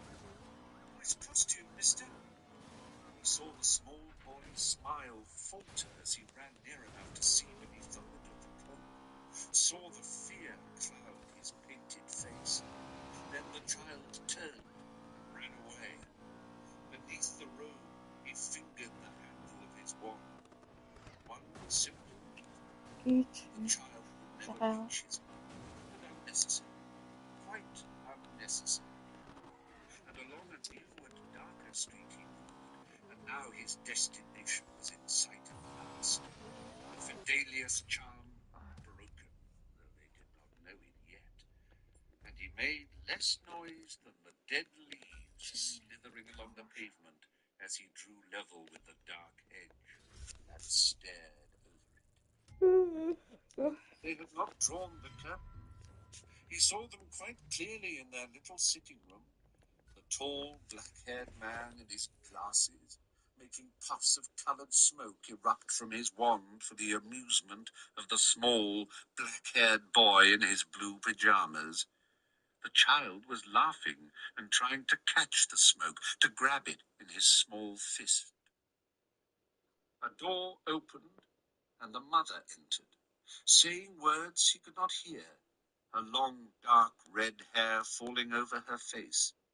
Now the father scooped up the son and handed him to the mother. He threw his wand down upon the sofa and stretched, yawning. The gate creaked a little as he pushed it open, but James Potter did not hear. His white hand pulled out the wand beneath his cloak and pointed it at the door, which burst open. He was over the threshold as James came sprinting into the hall. It was easy, too easy. He had not even picked up his wand. Lily, take Harry and go. It's him. Go, run. I'll hold him off. Hold him off without a wand in his hand. He laughed before casting the curse. Avada Kedavra! The green light filled the cramped hallway. It lit the pram pushed against the wall. It made the banisters glare like lightning rods, and James Potter fell like a marionette whose strings were cut. He could hear her screaming from the upper floor, trapped. But as long as she was sensible, she at least had nothing to fear. He climbed the steps, listening with faint amusement to her attempts to barricade herself in. She had no wand upon her either. How stupid they were, how trusting, thinking that their safety lay in friends, that weapons could be discarded even for moments. He forced the door open, cast aside the chair and boxes hastily piled against it with one lazy wave of his wand, and there she stood, the child in her arms. At the sight of him, she dropped her son into the cot behind her and threw her arms wide, as if this would help, as if in shielding him from sight, she hoped to be chosen instead. Not Harry!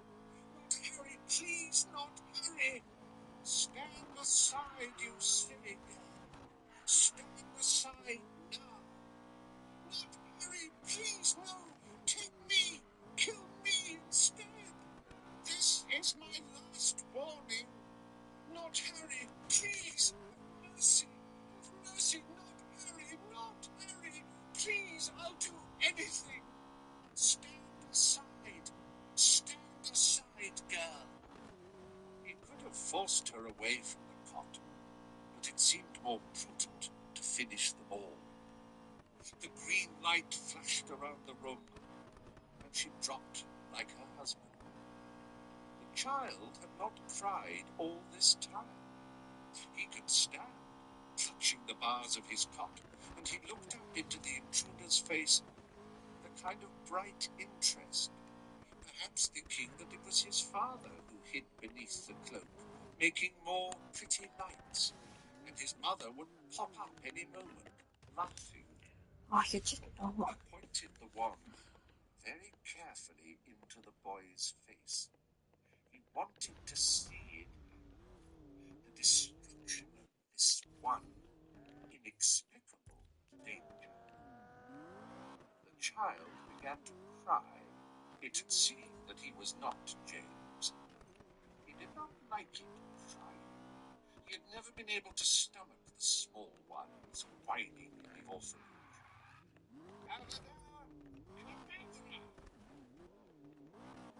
And then he broke.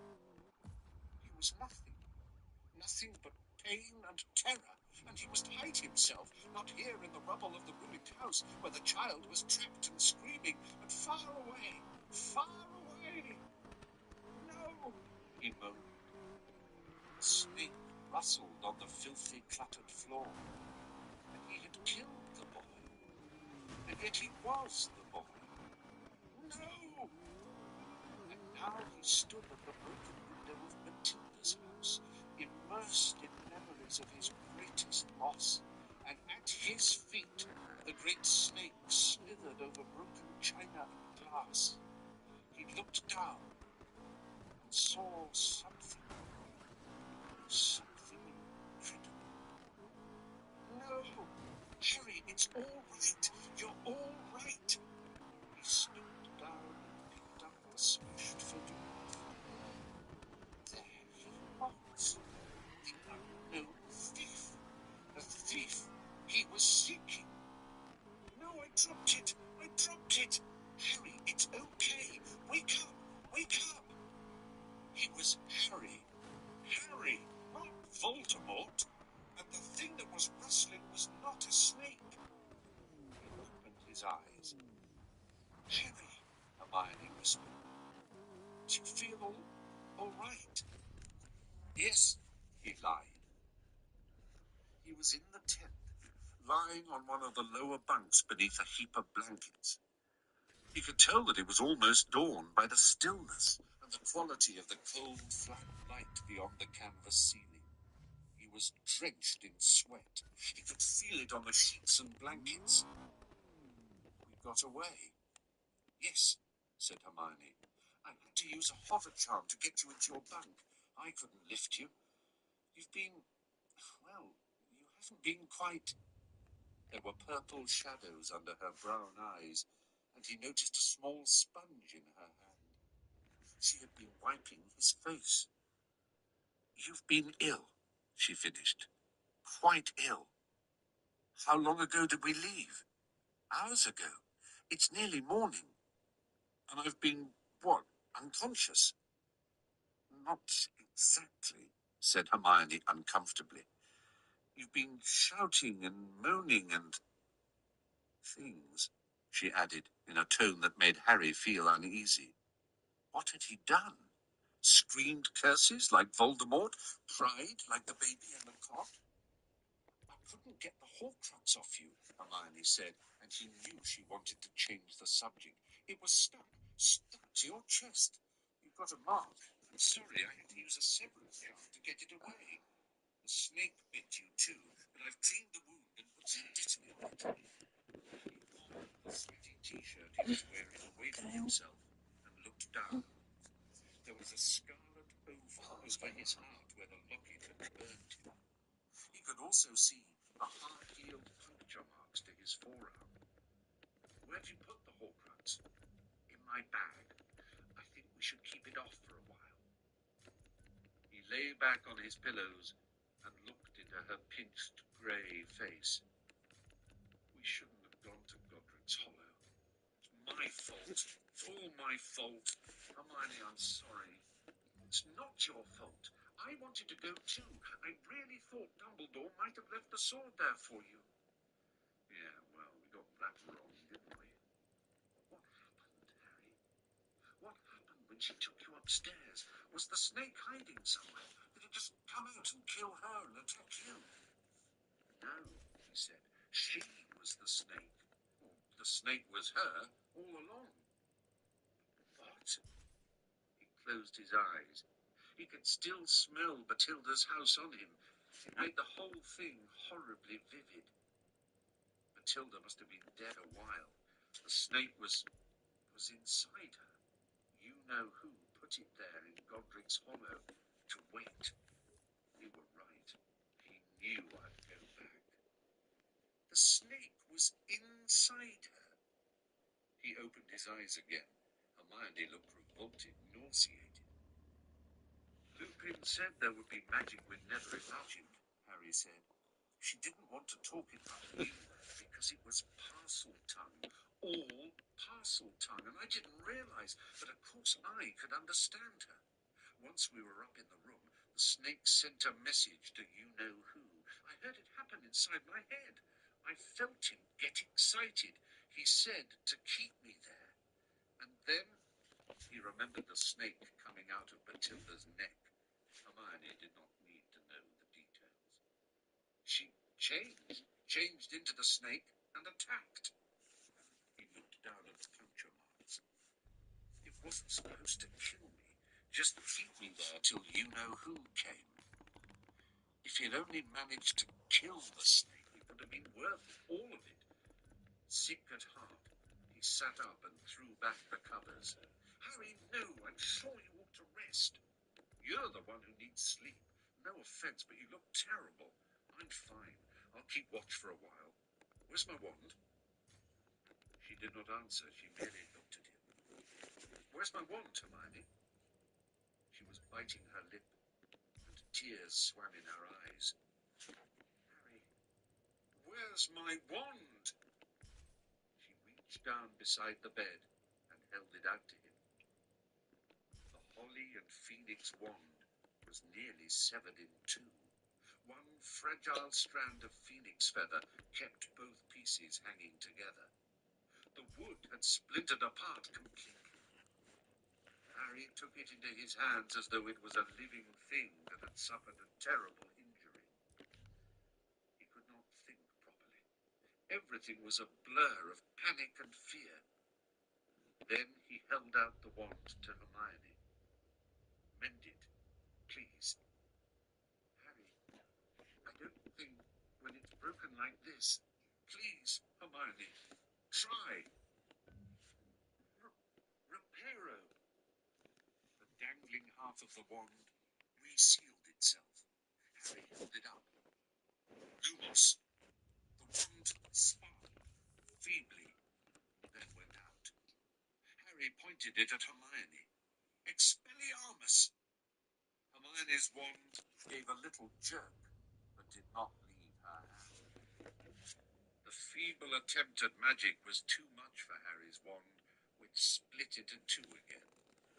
He stared at it, aghast, unable to take in what he was seeing. The wand that had survived so much. Harry, Hermione whispered, so quietly he could hardly hear her. I'm so sorry. I think it was me. As we were leaving, the snake was coming for us, and so I cast a blasting curse, and it rebounded everywhere, and it must have hit me. It was an accident, said Harry mechanically. He felt empty, stunned. We'll find a way to repair it. Harry, I don't think we're going to be able to, said Hermione, the tears trickling down her face. Remember Ron, when he broke his wand crashing the car? It was never the same again. He had to get a new one. Harry thought of Ollivander, kidnapped and held hostage by Voldemort, of Grigorovitch, who was dead. How was he supposed to find himself a new wand? Well, he said in a falsely matter-of-fact voice, well, I'll just borrow yours for now then, while I keep watch. Her face glazed with tears. Hermione handed over her wand, and he left her sitting beside his bed, desiring nothing more than to get away from her. Chapter 18. The Life and Lies of Albus Dumbledore. The sun was coming up. The pure, colourless vastness of the sky stretched over him, indifferent to him and his suffering. Harry sat down in the tent entrance and took a deep breath of clean air. Simply to be alive, to watch the sun rise over the sparkling, snowy hillside, ought to have been the greatest treasure on earth. Yet he could not appreciate it. His senses had been spiked by the calamity of losing his wand. He looked out over a valley blanketed in snow, distant church bells chiming through the glittering silence. Without realizing it, he was digging his fingers into his arms as if he were trying to resist physical pain. He had spilled his own blood more times than he could count. He had lost all the bones in his right arm once. This journey had already given him scars to his chest and forearm, to join those on his hand and forehead. But never, until this moment, had he felt himself to be fatally weak, vulnerable and naked, as though the best part of his magical power had been torn from him. He knew exactly what Hermione would say if he expressed any of this. The wand is only as good as the wizard. But she was wrong. His case was different. She had not felt the wand spin like the needle of a compass and shoot golden flames at his enemy. He had lost the protection of the twin claws, and only now that it was gone did he realize how much he had been counting upon it. He pulled the pieces of the broken wand out of his pocket, and without looking at them, tucked them away in Hagrid's pouch around his neck. The pouch was now too full of broken and useless objects to take any more. Harry's hand brushed the old snitch through the moke skin, and for a moment he had to fight the temptation to pull it out and throw it away. Impenetrable, unhelpful, useless like everything else Dumbledore had left behind. And his fury at Dumbledore broke over him now like lava, scorching him inside, wiping out every other feeling. Out of sheer desperation they had talked themselves into believing that Godric's Hollow held answers, convinced themselves that they were supposed to go back, that it was all part of some secret path laid out for them by Dumbledore. But there was no map, no plan. Dumbledore had left them to grope in the darkness, to wrestle with unknown and undreamed-of terrors alone and unaided. Nothing was explained, nothing was given freely. They had no sword, and now Harry had no wand. And he had dropped the photograph of the thief, and it would surely be easy now for Voldemort to find out who he was. Voldemort had all the information now. Harry? Hermione looked frightened and began to curse her for her own wand. Her face streaked with tears, she crouched down beside him, 2 cups of tea trembling in her hands, and something bulky under her arm. Thanks, he said, taking one of the cups. Do you mind if I talk to you? No, he said, because he did not want to hurt her feelings. Harry, you wanted to know who that man in the picture was. Well, I've got the book. Timidly she pushed it onto his lap, a pristine copy of The Life and Lies of Albus Dumbledore. Where? How? It was in Matilda's sitting room, just lying there. This note was sticking out of the top of it. Hermione read the few lines of spiky acid green writing aloud. Dear Patty, thanks for your help. Here's a copy of the book. Hope you like it. You said everything, even if you don't remember it. Read. I think it must have arrived while the real Matilda was alive, but perhaps she wasn't in any fit state to read it. No, she probably wasn't. Harry looked down upon Dumbledore's face and experienced a surge of savage pleasure. Now he would know all the things that Dumbledore had never thought it worth telling him, whether Dumbledore wanted him to or not. You're still really angry at me, aren't you? Said Hermione. He looked up to see fresh tears leaking out of her eyes, and knew that his anger must have shown in his face. He said quietly, No, it was an accident. You were trying to get us out of there alive, and you were incredible. You'd be dead if you hadn't been there to help me. He tried to return her watery smile, then turned his attention to the book. Its screen was stiff. It had clearly never been opened. came across the one he saw almost at once, the young Dumbledore and his handsome companion roaring with laughter at some long-forgotten joke. Harry dropped his eyes to the caption. Albus Dumbledore, shortly after his mother's death, with his friend Gellert Grindelwald. Harry gaped at the last word for several long moments. Grindelwald. His friend Grindelwald. He looked sideways at Hermione, who was still contemplating the name as though she could not believe her eyes. Slowly, she looked up at Harry. Grindelwald. Ignoring the remainder of the photographs, Harry searched the pages around them for an occurrence of that fatal name. He soon discovered it and read greedily, but became lost.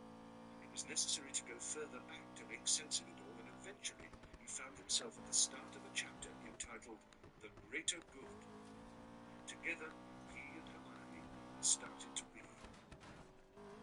Now approaching his 18th birthday, Dumbledore left Hogwarts in a blaze of glory. Head boy, prefect, winner of the Barnabas Finkley Prize for exceptional spell casting, witty youth representative to the Wissenkamot, gold medal winner for groundbreaking contribution to the International Alchemical Conference in Cairo. Dumbledore intended next to take a grand tour with Alpheus Dogbreath Doge, the dim-witted but devoted sidekick he had picked up at school. The two young men were staying at the Leaky Cauldron in London, preparing to depart for Greece the following morning, when an owl arrived, bearing news of Dumbledore's mother's death.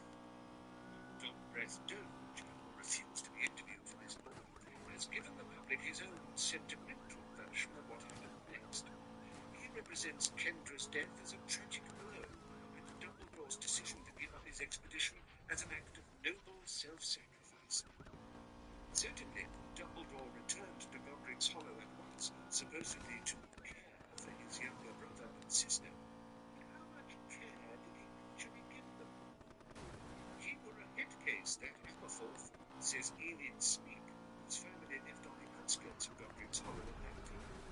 Ran wild, of course, with his mum and dad gone, but I felt sorry for him, only he kept chucking dirt down in my head. I don't think Albus was fussed about him. I never saw them together anyway. So, what was Albus doing, if not comforting his wild young brother? The answer, it seems, is ensuring the continued imprisonment of his sister. For though her first jailer had died, there was no change in the pitiful condition of Ariana Dumbledore. Her very existence continued to be known only to those few outsiders who, like Dogbreath Doge, could be counted upon to believe in the story of her ill health. Another such easily satisfied friend of the family was Bathilda Bagshot, a celebrated magical historian who has lived in Godric's Hollow for many years. Kendra, of course, had rebuffed Bathilda when she first attempted to welcome the family to the village. Several years later, however, the author sent an owl to Albus at Hogwarts, having been favourably impressed by his paper on trans-species transformation in Transfiguration Today. This initial contact led to acquaintance with the entire Dumbledore family. At the time of Kendra's death, Bathilda was the only person in Godric's Hollow who was on speaking terms with Dumbledore's mother. Unfortunately, the brilliance that Bathilda exhibited earlier in her life has now dimmed. The fire's lit, but the cauldron's empty, as Ivor Dillonsby put it to me, or in Enid Smeek's slightly earthier phrase, she's nutty as squirrel poo. Nevertheless, a combination of tried and tested reporting techniques enabled me to extract enough nuggets of hard fact to string together the whole scathing story. Like the rest of the wizarding world, Bathilda puts Kendra's premature death down to a backfiring charm, a story repeated by Albus and Aberforth in later years. Bathilda also parrots the family line on Ariana, calling her frail and delicate. On one subject, however, Bathilda is well worth the effort I put into procuring Veritaserum, for she, and she alone, knows the full story of the best-kept secret of Albus Dumbledore's life. Now revealed for the first time, it calls into question everything that his admirers believed. his supposed hatred of the dark arts, his opposition to the oppression of muggles, even his devotion to his own family. The very same summer that Dumbledore went home to Godric's Hollow, now an orphan and head of the family, Matilda Bagshot agreed to accept into her home her great-nephew, Geralt Grindelwald. The name of Grindelwald is justly famous. In a list of most dangerous dark wizards of all time, he would miss out on the top spot only because he didn't know who arrived a generation later to steal his crown. As Grindelwald never extended his campaign of terror to Britain, however, the details of his rise to power are not widely known here. Educated at Durmstrang, a school famous even then for its unfortunate tolerance of the dark arts, Grindelwald showed himself quite as precociously brilliant as Dumbledore. Rather than channel his abilities into the attainment of awards and prizes, however, Geralt Grindelwald devoted himself to other pursuits. At 16 years old, even Durmstrang felt it could no longer turn a blind eye to the twisted experiments of Geralt Grindelwald, and he was expelled. Hitherto, all that has been known of Grindelwald's next movements were that he travelled abroad for some months. It can now be revealed that Grindelwald chose to visit his great-aunt in Godric's Hollow, and that there, intensely shocking though it will be for many to hear it, he struck up a close friendship with none other than Albus Dumbledore. He seemed a charming boy to me, babbles Matilda, whatever he became later. Naturally, I introduced him to poor Albus, who was missing the company of lads his own age. The boys took to each other at once. Certainly did. Matilda shows me a letter kept by her that Albus Dumbledore sent Geralt Grindelwald in the dead of night. Yes, even after they'd spent all day in discussion, both such brilliant young boys, they got on like a corporal on fire, and sometimes here and now, tapping at Geralt's bedroom window, delivering a letter from Albus. An idea would have struck him, and he had to let Geralt know immediately.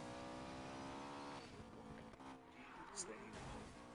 Profoundly shocking though Albus Dumbledore's fans will find it, here are the thoughts of their 17-year-old hero as relayed to his new best friend. A copy of the original letter may be seen on page 463. Geralt, your point about wizard dominance being for the muggles' own good, this, I think, is the crucial point. Yes, we have been given power, and yes, that power gives us the right to rule, but it also gives us responsibilities over the rule. We must stress this point. It will be the foundation stone upon which we build. Where we are opposed, as we surely will be, this must be the basis of all our counter-arguments. We seize control for the greater good. And from this it follows that where we meet resistance, we must use only the force that is necessary and no more. This was your mistake at Durmstrang, but I do not complain, because if you had not been expelled, we would never have met. Albus. Astonished and appalled though his many admirers will be, this letter constitutes proof that Albus Dumbledore once dreamed of overthrowing the statute of secrecy and establishing wizard rule over muggles. What a blow for those who have always portrayed Dumbledore as the Muggle-born's greatest champion. How hollow those speeches promoting Muggle rights seem in the light of this damning new evidence. How despicable does Albus Dumbledore appear, busy plotting his rise to power when he should have been mourning his mother and caring for his sister. No doubt those determined to keep Dumbledore on his crumbling pedestal will bleat that he did not, after all, put his plans into action, that he must have suffered a change of heart, that he came to his senses. However, the truth seems altogether more shocking. Barely 2 months into their great new friendship, Dumbledore and Grindelwald parted, never to see each other again until they met for their legendary duel. For more, see chapter 22.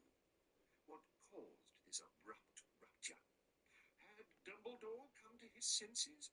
Had he told Grindelwald he wanted no more part in his plans? Alas, no. It was poor little Ariana Grande, I think, says Matilda. It came as an awful shock. Gellert was there in the house when it happened, and he came round to my house all of a dinner, told me he wanted to go home the next day, terribly distressed, you know. So I arranged the portkey, and that was the last I saw of him. Albus was beside himself at Ariana's death. It was so dreadful for those two brothers. They had lost everybody except each other. No wonder tempers ran a little. Aberforth blamed Albus, you know, as people will under these dreadful circumstances. But Aberforth always talked a little loudly, poor boy. All the same, breaking Albus's nose at the funeral was not decent. It would have destroyed Kendra to see her sons fighting like that across her daughter's body. A shame Gellert could not have stayed for the funeral. He would have been a comfort to Albus at least. This dreadful coffin sign law, known only to those few who attended Ariana Dumbledore's funeral, raises several questions. Why exactly did Aberforth Dumbledore blame Albus for his sister's death? Was it, as Batty pretends, a mere effusion of grief? Or could there have been some more concrete reason for his fury? Grindelwald, expelled from Durmstrang for near fatal attacks upon fellow students, fled the country hours after the girl's death, and Albus, out of shame or fear, never saw him again, not until forced to do so by the pleas of his enemy. Neither Dumbledore nor Grindelwald ever seems to have referred to this brief boyhood friendship in later life. However, there can be no doubt that Dumbledore delayed some 5 years of turmoil, fatalities, and disappearances his attack upon Gellert Grindelwald. Was it lingering affection for the man, or fear of exposure as his once best friend that caused Dumbledore to hesitate? Was it only reluctantly that Dumbledore set out to capture the man he was once so delighted he had met? And how did the mysterious Ariana die? Was she the inadvertent victim of some dark rite? Did she stumble across something she ought not to have done as the two young men sat practicing for their attempt at glory and domination? Is it possible that Ariana Dumbledore was the first person to die for the greater good? The chapter ended here, and Harry looked up. Hermione had reached the bottom of the page before him. She tugged the book out of Harry's hands, looking a little alarmed by his expression, and closed it without looking at it, as though hiding something indecent. Harry? But he shook his head. Some inner certainty had crashed down inside him. It was exactly as he had felt after Ron left. He had trusted Dumbledore, believed him the embodiment of goodness and wisdom. All was ashes. How much more could he lose? Ron, Dumbledore, the Phoenix Wand? Harry, she seemed to have heard his thoughts. Listen to me. It doesn't make very nice reading. Yeah, you could say that. But don't forget, Harry, this is Rita Skeeter writing. You did read that letter to Grindelwald, didn't you? Yes, I did. She hesitated, looking upset, cradling her tea in her cold hands. I think that's the worst bit. I know Matilda thought it was all just talk, but for the greater good became Grindelwald's slogan, his justification for all the atrocities he committed later. And from that, it looks like Dumbledore gave him the idea. They say, for the greater good, was even carved over the entrance to Nuremberg. Christened Grindelwald had belted all his opponents. He ended up in there himself once Dumbledore had caught him. Anyway, it's an awful thought that Dumbledore's ideas helped Grindelwald rise to power, but on the other hand, even Rita can't pretend that they knew each other for more than a few months one summer when they were both really young. "For God's sake," said Harry. He did not want to let his anger spill out of him, but it was hard to keep his voice steady. "For God's sake, they were young. They were the same age as we are now. And here we are, risking our lives to fight the Dark Arts, and there he was, with his new best friend, plotting their rise to power over the Muggles." His temper would not remain in check much longer. He stood up and walked around, trying to work some of it off. I'm not trying to defend what Dumbledore wrote, said Hermione. All that right to rule rubbish, it's magic is might all over again. But Harry, his mother had just died. He was stuck alone in the house. Alone? He wasn't alone. He had his brother and sister for company. His squib sister he was keeping locked up. I don't believe it, said Hermione. She stood up too. Whatever was wrong with that girl, I don't think she was a squib. The Dumbledore we knew would never, ever have allowed. The Dumbledore we thought we knew didn't want to conquer muggles by force, Harry shouted, his voice echoing across the empty hilltop. Several blackbirds rose into the air, squawking and spiraling against the pearly sky. He changed, Harry. He changed. It's as simple as that. Maybe he did believe these things when he was 17, but the whole of the rest of his life was devoted to fighting the dark arts. Dumbledore was the one who stopped Grindelwald, the one who always voted for Muggle protection and Muggle-born rights, who fought you-know-who from the start, died trying to bring him down. Rita's book lay on the ground between them, so that the face of Albus Dumbledore smiled dolefully at both. Harry, I'm sorry, but I think the real reason you're so angry is that Dumbledore never told you any of this himself. Maybe Harry bellowed, and he flung his arms over his head, hardly knowing whether he was trying to hold in his anger or protect himself from the weight of his own disillusionment. Look what he asked from me, Hermione. Risk your life, Harry. And again. And don't expect me to explain everything. Just trust me blindly. Trust that I know what I'm doing. Trust me even though I don't trust you. Know the whole truth. Never. His voice cracked and strained. And they stood looking at each other in the whiteness and the emptiness. And Harry felt they were as insignificant as insects beneath that wide sky. He loved you, Hermione whispered. I know he loved you. Harry dropped his arms. I don't know who he loved, Hermione, but it was never me. This isn't love the mess he's left me in. He shared a damn sight more of what he was really thinking with Gellert Grindelwald than he ever shared with me. Harry picked up Hermione's wand, which he had dropped in the snow, and sat back down in the entrance of the tent. Thanks for the tea. I'll finish the watch. You get back in the morning. She hesitated, but recognized the dismissal. She picked up the book and then walked back past him into the tent, but as she did so, she brushed the top of his head lightly with her hand.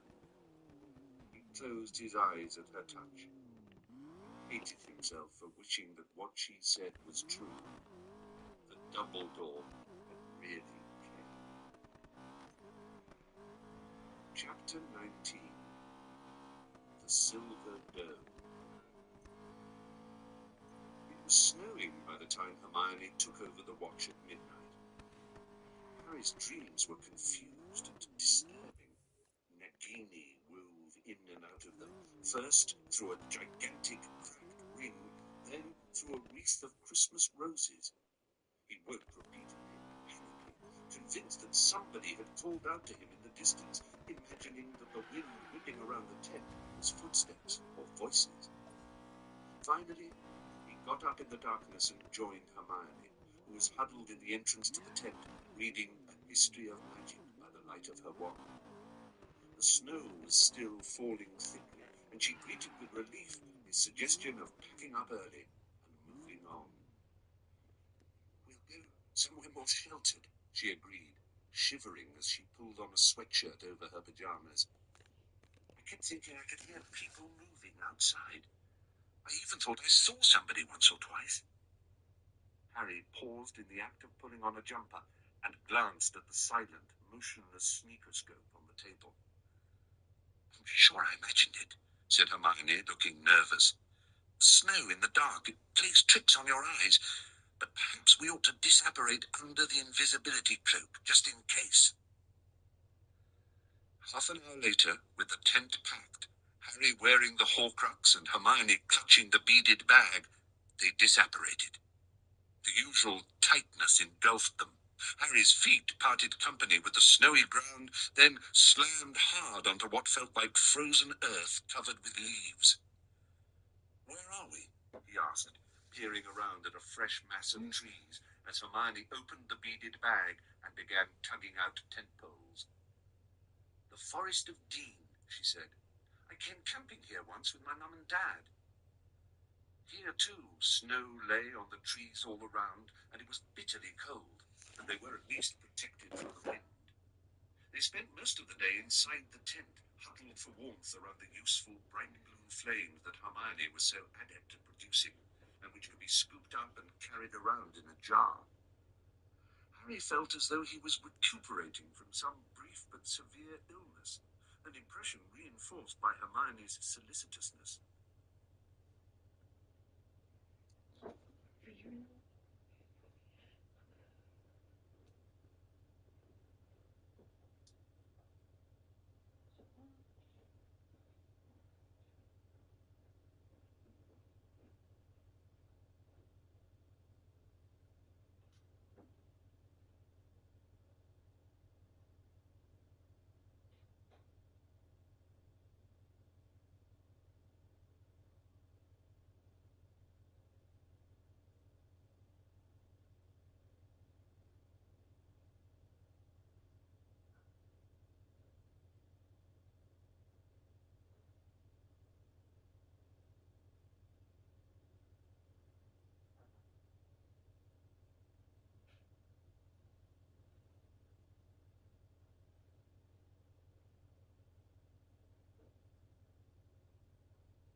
Kara decided to go to Washington, D.C.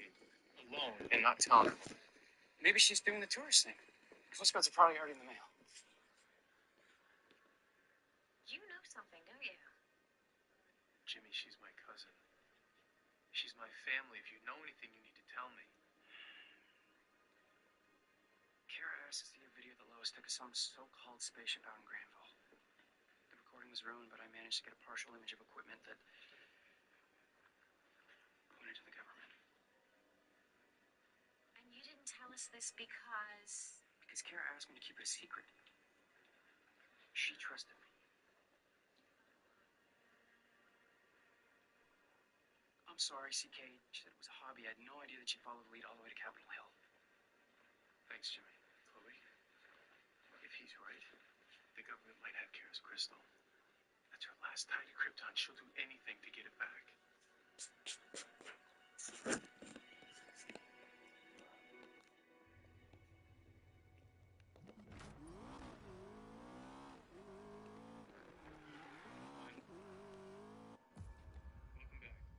Welcome back. Clark.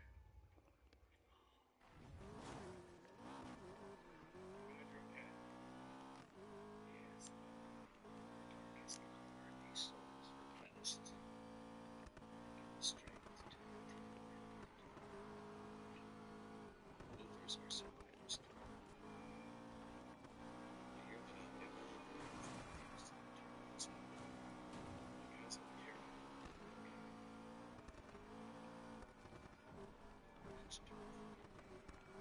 Which side of the family? Which father?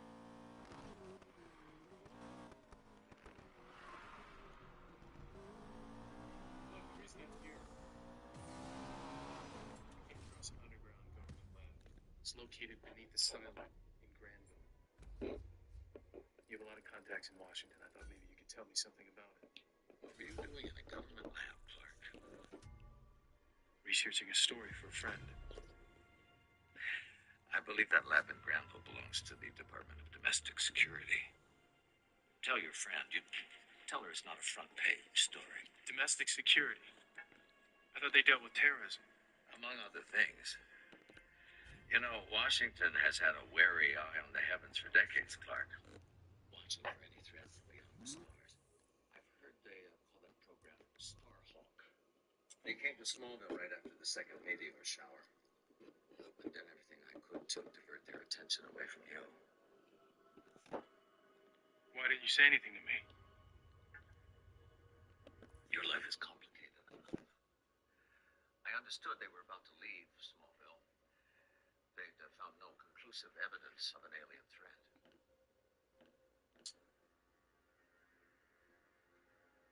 Do you think that something they discovered, something in that lab, changed their minds?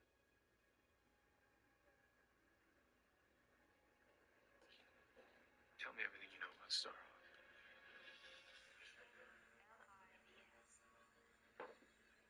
Spectroscopic analysis almost complete. LIPS, short pulse. Composition: beryllium, aluminum silicate with fluorine, 7% material unknown. Lock it down. Give me a full report as soon as possible.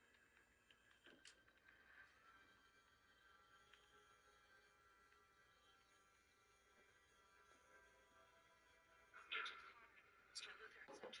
the building. Quite the brain trust you have here, Agent Carter. This is a restricted facility. You never told me you stole something from that spacecraft. Our work is classified. For reasons of national security, Mr. Luther. And you obviously made an effort to see it remain secure. However, the term classified has never prevented me from getting what I want. That's right. You've got this angelic blonde saint watching over you. In the halls of power, you don't amount to much, Agent. It's only a matter of time before I find out what it is you're hiding.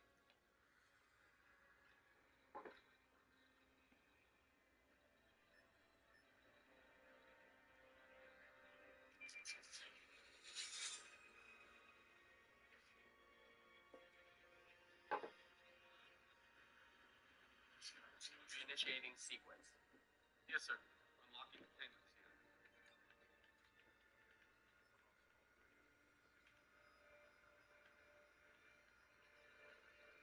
We initiated LIVS.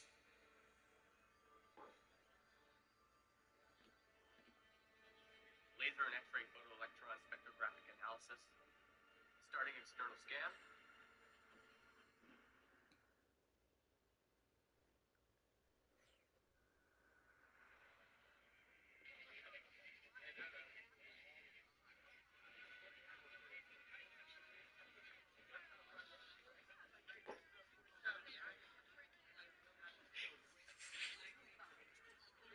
I'd rather be out in the field chasing UFOs than stuck in a lab. I press buttons, I look at samples.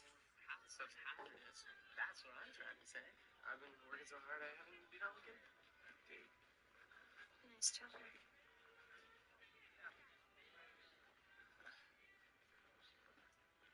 You, work for domestic security? I know I've had a few, but am I really that obvious? No, it's sexy. The thought of a government agent keeping Messin. I'm not really an agent. Don't tell me you're just a pencil pusher from the home office across the street. No, I head up a team of lab technicians outside the city. But we go out in the field a lot. Good. I was hoping you were hands-on. Ever investigate anything extraterrestrial? Excuse me? You know, UFOs, aliens, galaxies far, far away.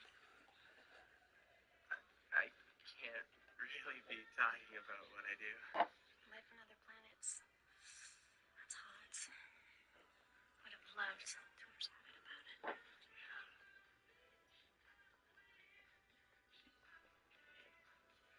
Wait.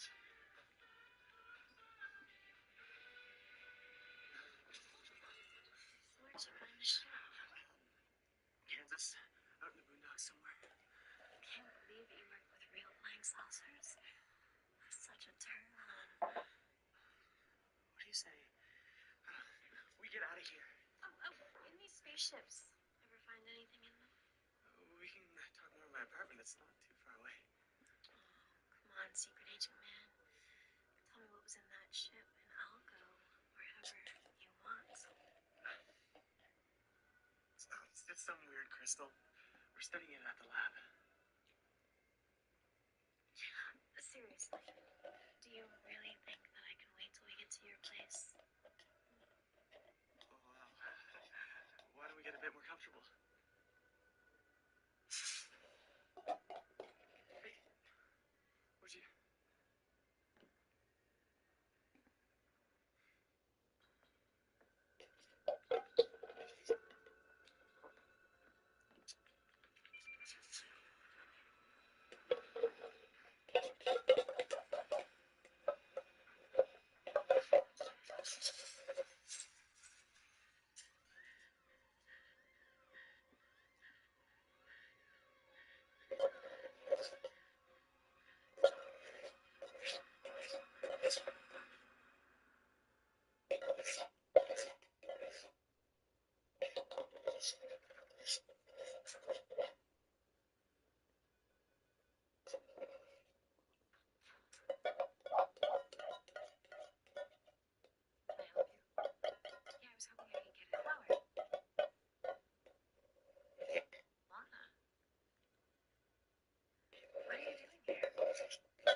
so proud of you. Why didn't you tell me? I don't want anyone to know until I've had the chance to build this into something real. You're on the web. You're already out there. I launched the site so that people that needed help could find me. Grassroots is really all I want right now. Chloe, do me a favor and don't tell Clark, okay? I thought you two were all about full disclosure now. Well, you know how he is. He's gonna think that the work's too dangerous, and he's gonna try and talk me out of it. Well, I've interviewed enough people to know when someone's bending the truth. And as much as I love what you're doing, I'm sensing a right angle in here somewhere. That right angle is your imagination. Please, Chloe, don't tell Clark anything. This conversation is officially off the record. Thank you.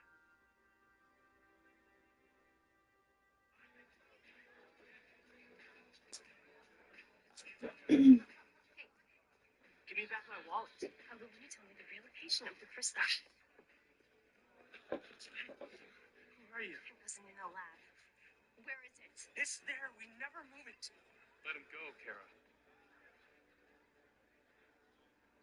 Give him his wallet back.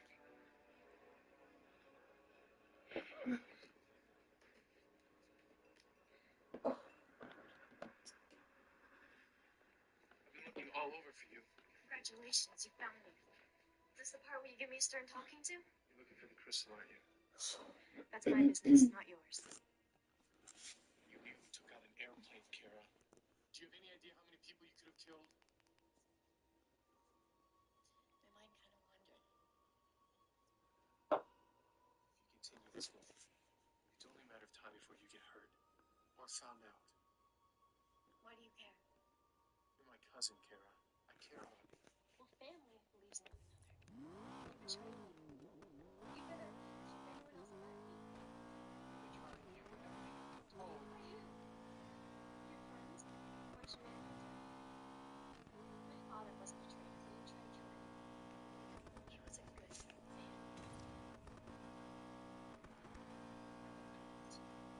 Forget about the crystal, can you? Crystal? The only thing I have left. It's always about what you want. I'm such a hero.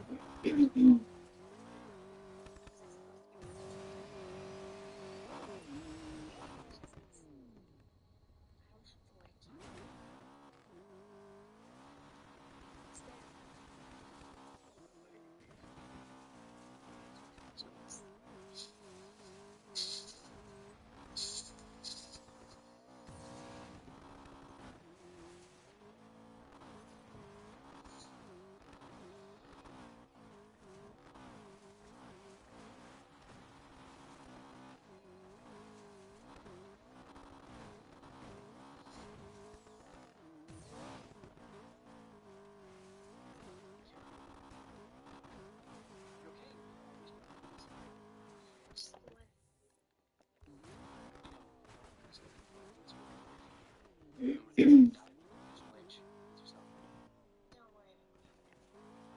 I hope you don't have any just let him check some stuff in the database. That's no problem. Research anything. That's certainly happening in national security reports.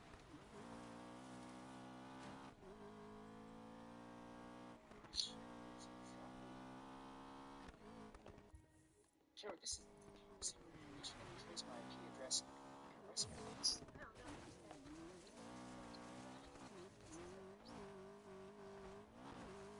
Mysterious. Try to find who I took this from. Just the reason.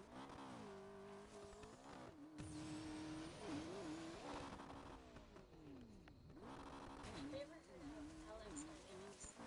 Yeah. That's contract. It's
Snapback, Mr. Luther.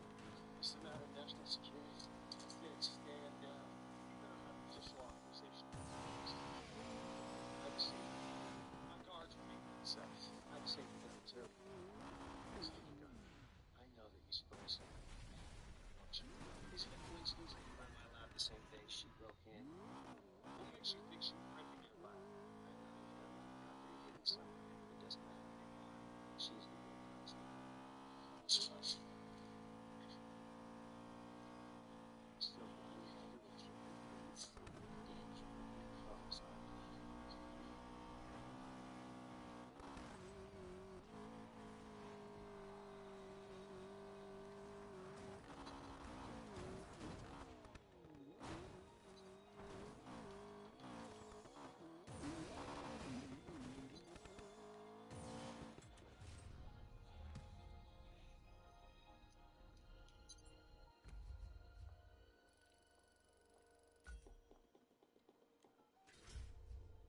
Clark, it's Lana. I know where Kara is.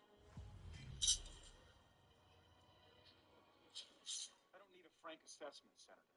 Just your assurance Agent Carter will be fired by morning. Just careful. Take it easy, Clark. Where is she? She was just arrested by the Department of Domestic Security. That's what God likes if you're lying. I tried to stop the agent, but he got the upper hand. I only want help. I wish I could believe it. I swear. She was taken to a lab in Virginia. Clark, why would they arrest her?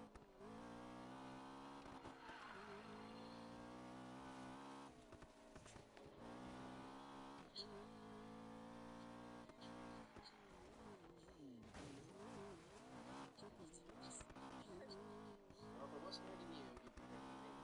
We call it survival of the fittest.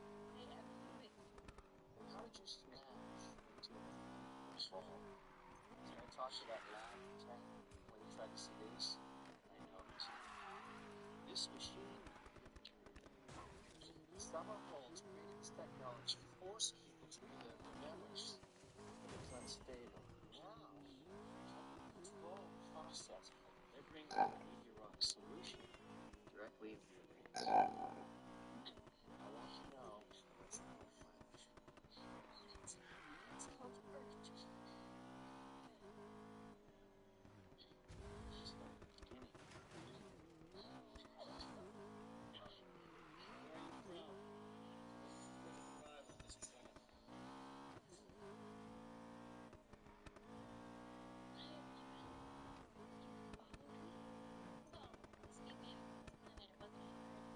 Visiting me at home is one thing, Kara, but sneaking through the last remaining portal to follow me here was far too dangerous. I had to get out of Candor. The war's been getting worse, and I can hear the mines being bombed day and night. Does Zor-El know you're here? You know my father never lets me out of Candor alone. But he's been spending so much time in the lab, it's easy to sneak away. Why are you here?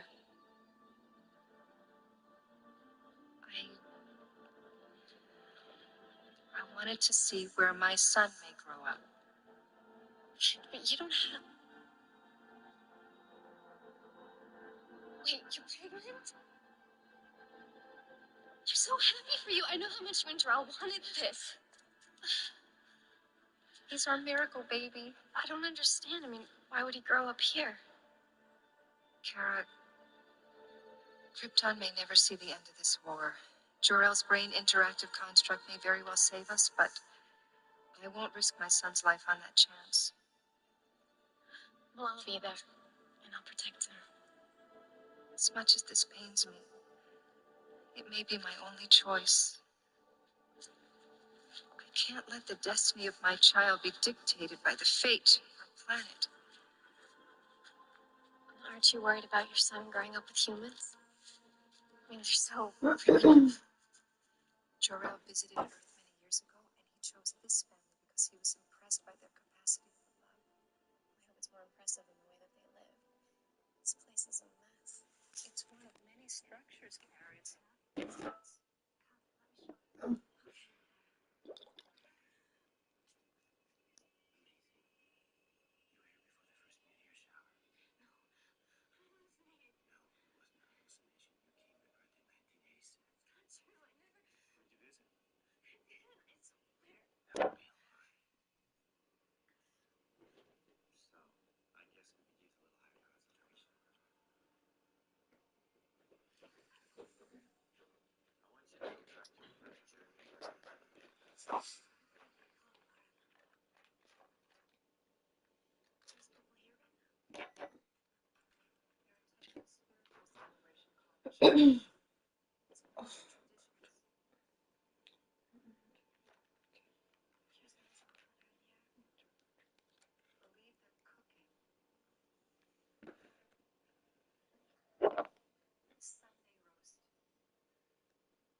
so peaceful here compared to Krypton. It's a true home. I don't know. It's kind of slow and cluttered.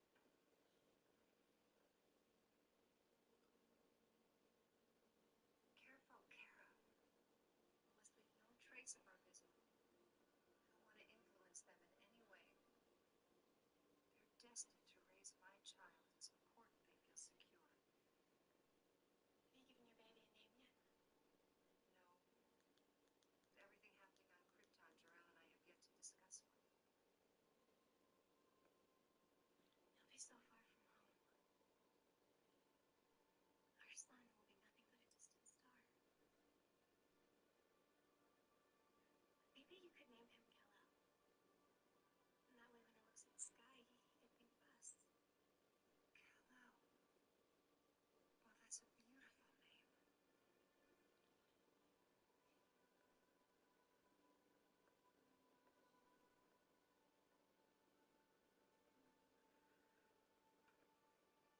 This must be her. She'll make a good mother. Kara. Don't you want your son to have a picture of you?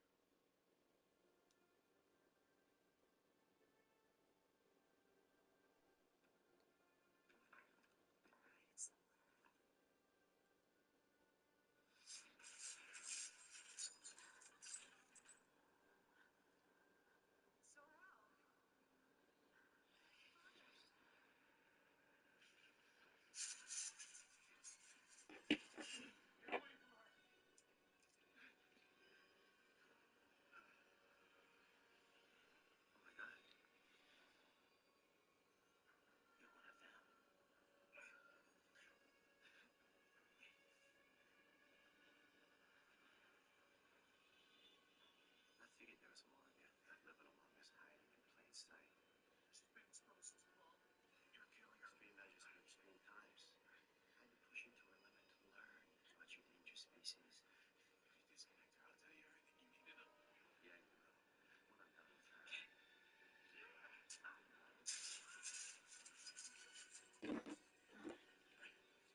to be your next science experiment. You're much more than that, Laura. Father, how could you? I told you to wait outside. Oh, what are you doing? Stop!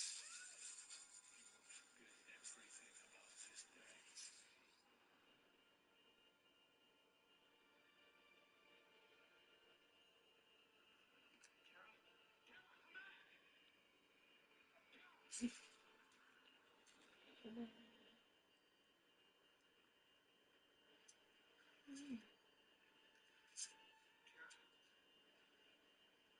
I'm sorry, Clark. I never told you about this place if I'd known how dangerous it was. I'm so sorry. It's okay. Everything's gonna be alright.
conversation with Clark and everyone connected with him. So that's it? Your fatherly advice for the day? Can I take an interest in my son's well-being? Oh, which son is that? You spend as much time protecting Clark as you do pushing me away. Exactly whose father are you? I wish I could say yours and be proud. Your treatment of Lana. Come on, Dad. I learned from watching you with Mom.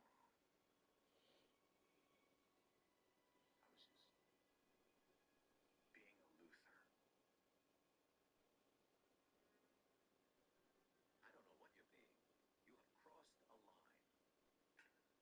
Look, I realize your first instinct is to assume the worst, Dad. But believe me, I'm not that person anymore. You're not. These illicit projects of yours, you hide them like an expert. I'm sure you can fool the people around you. You can probably fool yourself. But not me. You can never fool me.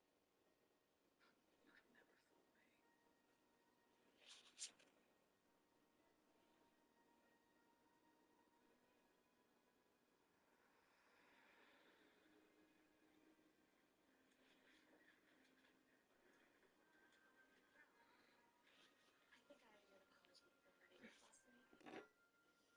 I know what it's like to chase a lead, Kara. I just hate to think that you only want me for my computer. No, it takes a lot to put a frown on that face of yours, James. I was so focused on tracking down spaceships that I wasn't with your friends. You were there for me every time.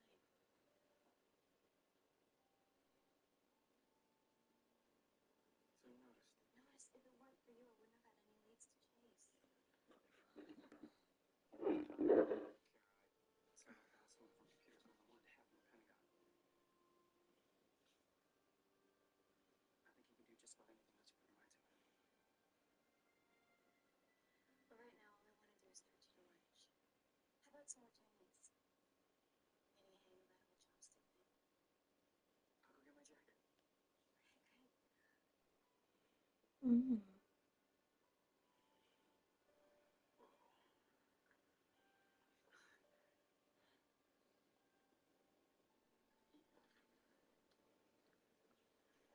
Hey, you're looking chipper. Really? I do? It's nothing. It's just, Mm-mm. it's today. You know, even though we're not each other's automatic plus one anymore, doesn't mean we still can't be friends. Are you doing anything for lunch? Actually, I have plans. With Kara. It's just lunch, Chloe.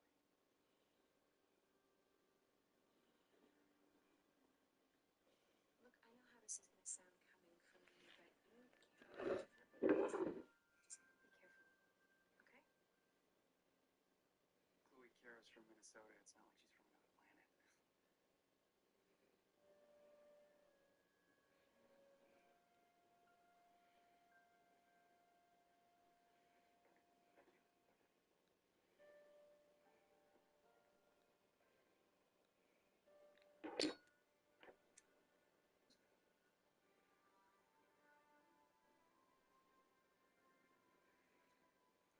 So, what's the big surprise? I wouldn't have found Kara if it wasn't for you.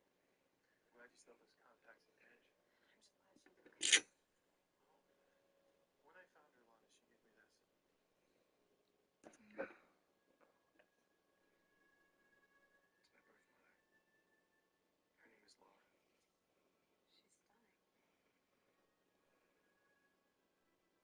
Clark, this was taken in your house. When did you... It's a long story, Lana, but there is more. I told you I wanted to share everything with you.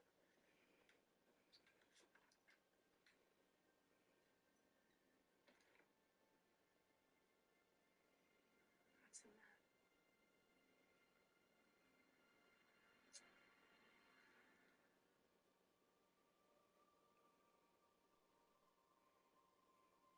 Inside this crystal is my mother's DNA.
her sister.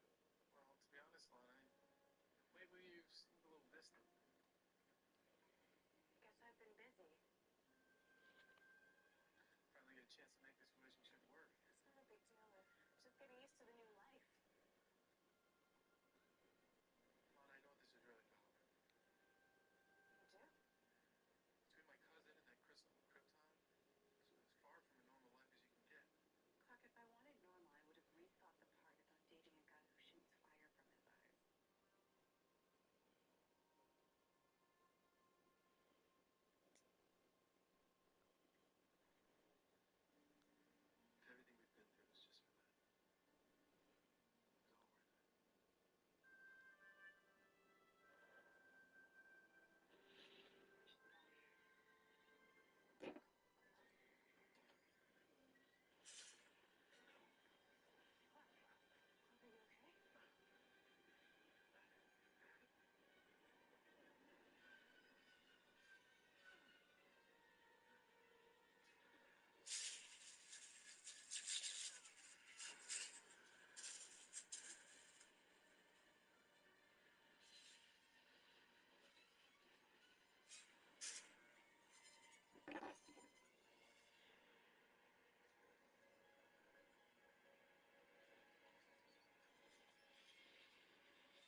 still have my powers. Now Lana does too. Clark, been here, done this, and it doesn't end well. Hey, the last human you souped up became a Psych 101 case study. Yeah, but Lana's different. We know her. It's not gonna happen. Okay, Eric Summers was just a geek who collected rocks and then ended up in an asylum. And I hate to break it, but when your dad took your powers, His heart failed. so whatever extracurricular benefits this could have, they don't outweigh what could happen to Lana. Keep an eye on her for me. Don't worry about it, Clark. I won't let Lana out of my sight.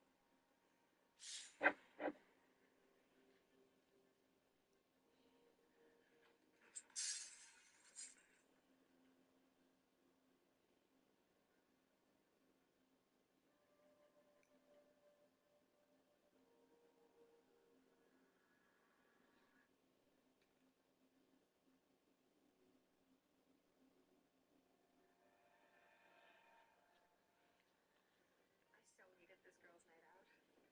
You know that's to cover. Clark asked you to babysit me. No, we didn't. Super eerie. Right.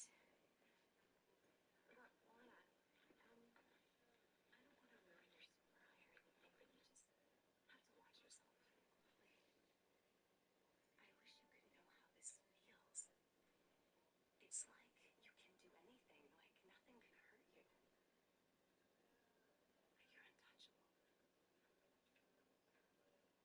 I've been given a gift. I can break into any locked door, slip into any room unnoticed, eavesdrop on any conversation. So what, you're passing on the surface so you can go and join the KGB? You're always after the hard-to-get articles. You can't tell me that you wouldn't use these powers if you had them. Yeah, but you're not a reporter. I may not be. But I do have a story to tell. What's churning in that head of yours, Lana?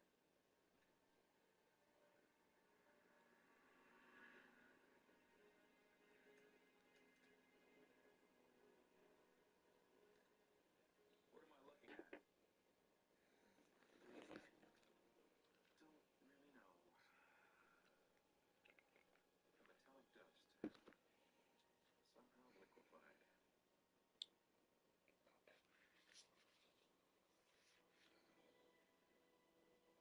On its own. That dust was the last remnant of alien technology I have. What's left of Milton Fine shit. Now, whatever you did with it, I want it back. I swear to you, Mr. Luther, you're staring at what you gave me. This is an airtight container. The sample has been under lock and key 24 hours a day. Dust doesn't just turn to liquid. It's evolving.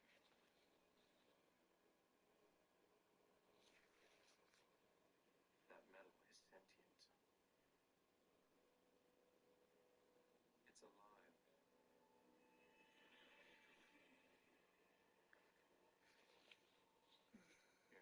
Here. It's my report. And all the data on Project Scion. That organism exhibits conscious behavior. Without being contained by meteor rocks and low levels of radiation, the liquid has mobility.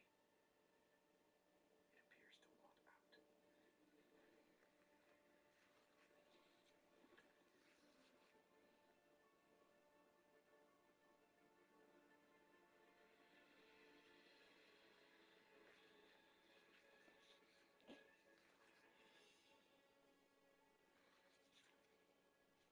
I know you're never command, Dr. Jackson.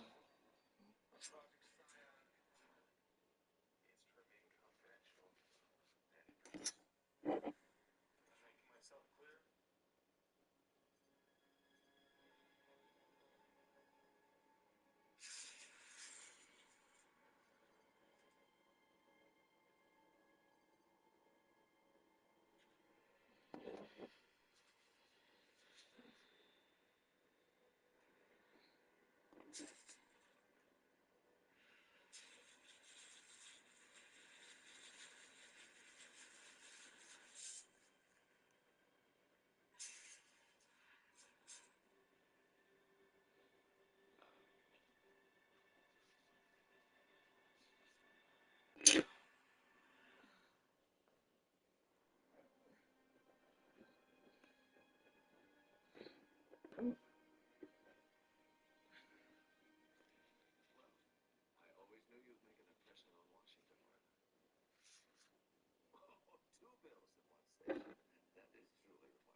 on the map. What is it, son? It's another woman about to make her mark.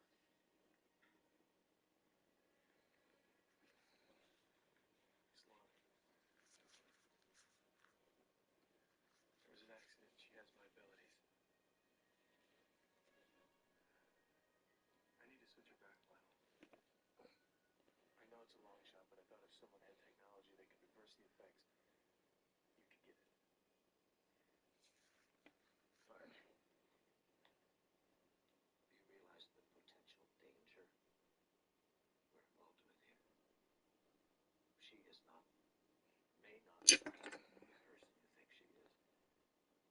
Well, it'll take her some time to get over what Lexi did to her. No, that's not it.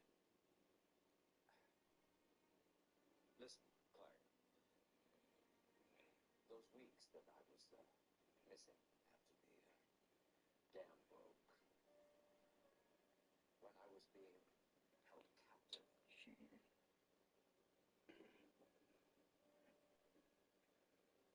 Lana was behind all that. Lana's incapable of doing something like that. You sure? You ever allowed yourself to take a really honest look at Lana? Have you? If you're saying this because you think I'm wasting my time with Lana instead of pursuing some master plan you've all set out for me.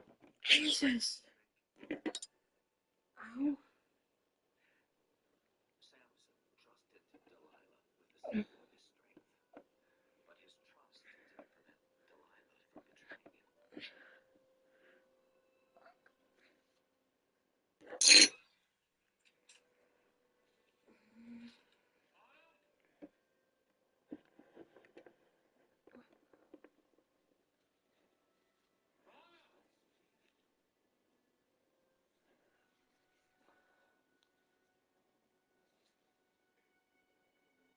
She's definitely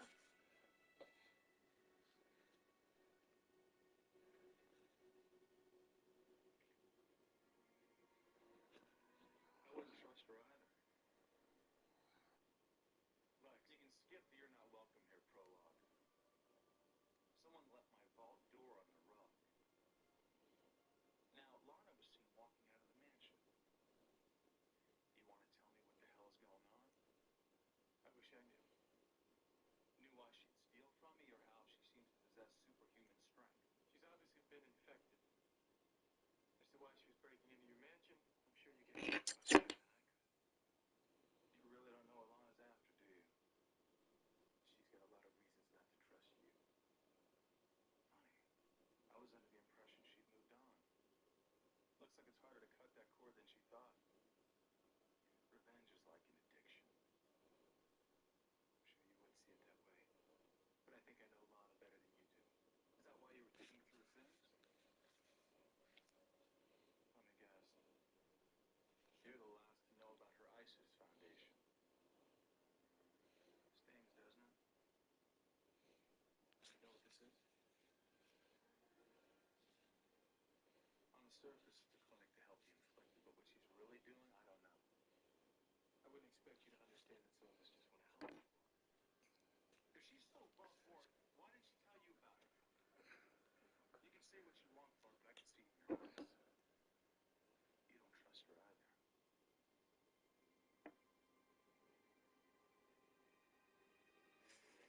What?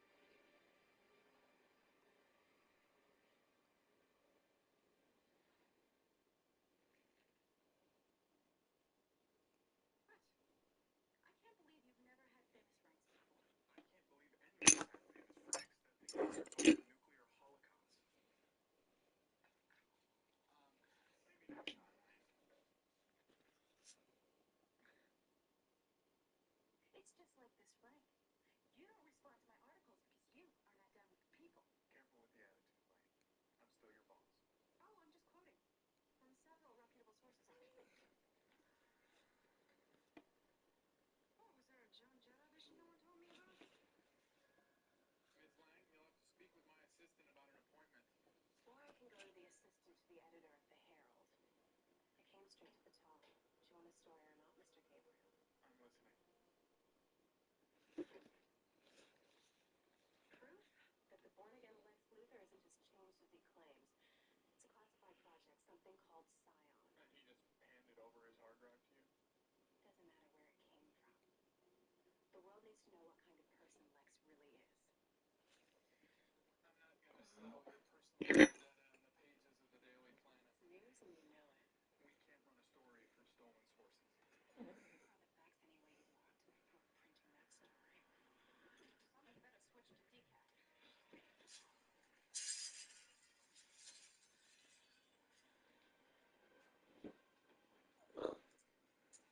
I'll take care of Lex myself.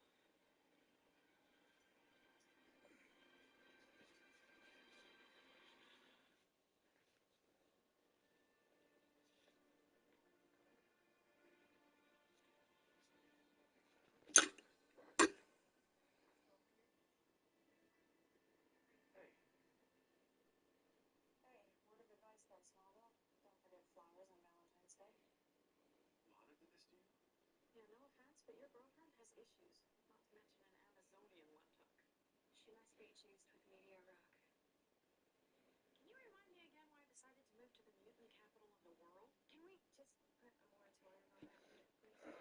Sorry, Miss PC Barometer. Just hoping that Lana's only temporarily a member of the socially challenged. She did this all over a story? On Lex. I mean, I've heard of the people, but the look in Lana's eyes, I'm a deal with your mother Hubbard. Lex said that Lana broke into his safe. He didn't exactly let me in on what she found. It was some project named Scion, and as soon as I'm Mondo back together, I'm gonna find out what it is. Do you know which way she was headed? Sorry, my face was polishing the marble floors. Miss Lane, the doctor will see you now. Lana would never hurt Lois intentionally. As long as she has these powers, she's growing more aggressive. We have to find her.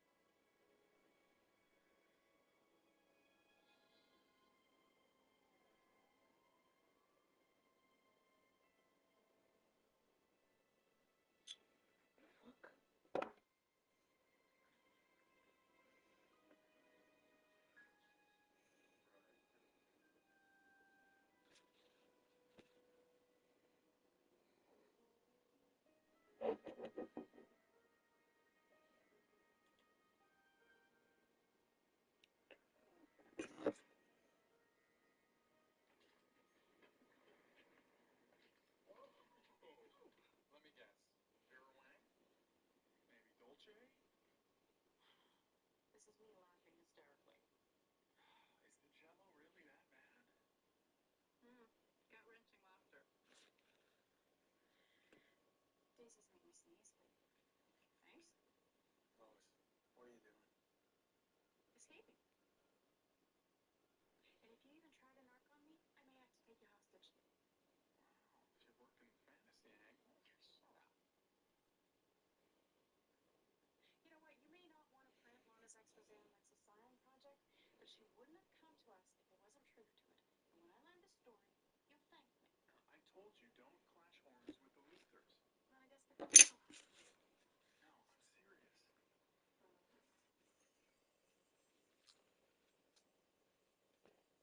I don't want to lose my ace reporter. Oh, I know what's going on here. You do? Look, I don't deny the little sexual tension that's built up between us, but honestly, what office romance ever works out? So keep your wick and your candle, or however the saying goes. The fantasy stops here.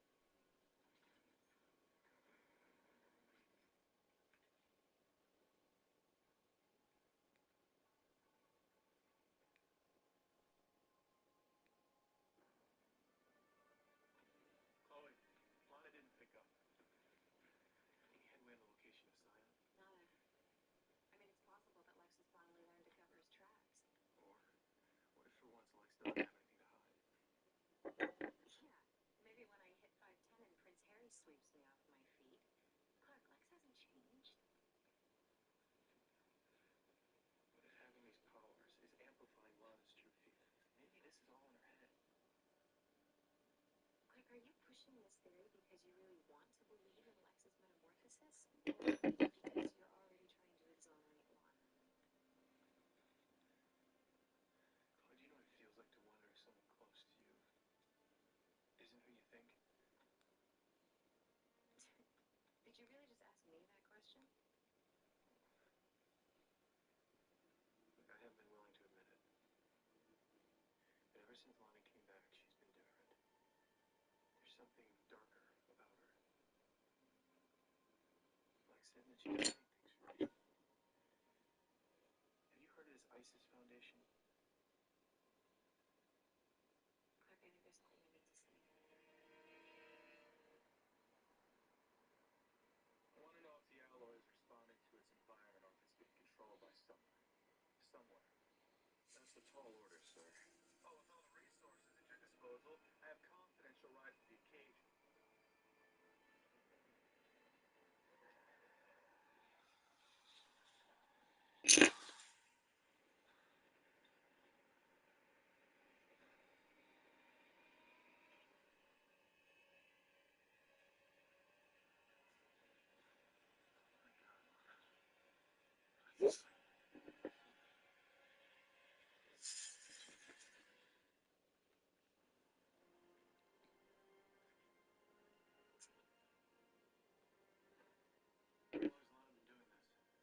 She started the foundation a few months ago. Months? She's trying to help people who were victimized by Lupercorp in their experiment. Gee, tell me about this. She thought you'd say it was too dangerous. She's right. Look, Clark, maybe she doesn't want you to make a coup out of it. Maybe she wants to help people on her own terms.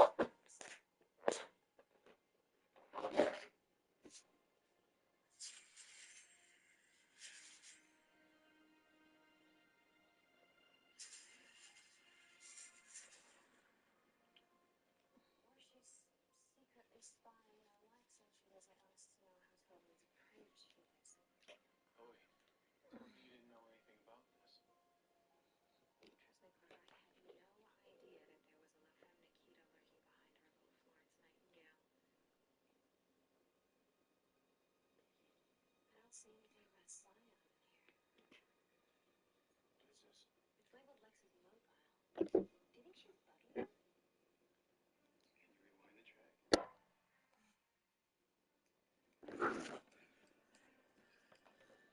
Oh, jeez.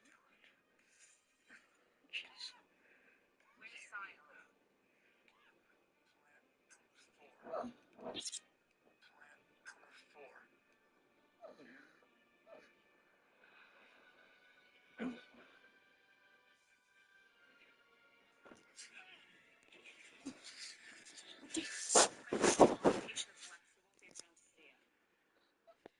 I told you I don't have anything to hide. This is Project Stein. You can see for yourself. Password is 51805. What's the date of the last meeting, Jack?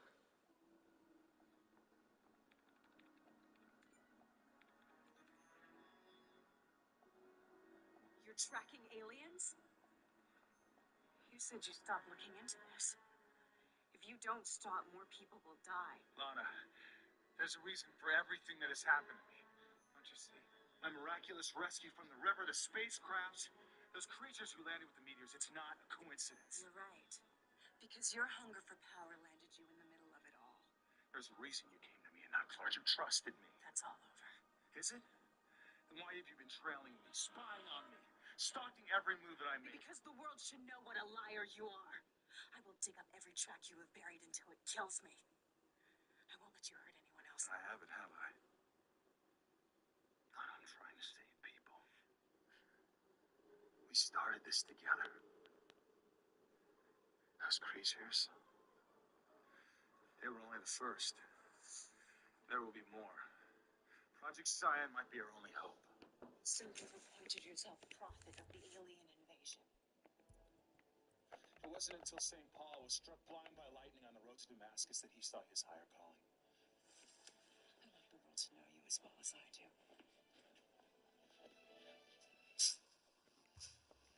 Secretly isn't in your nature, Lex. You really have to.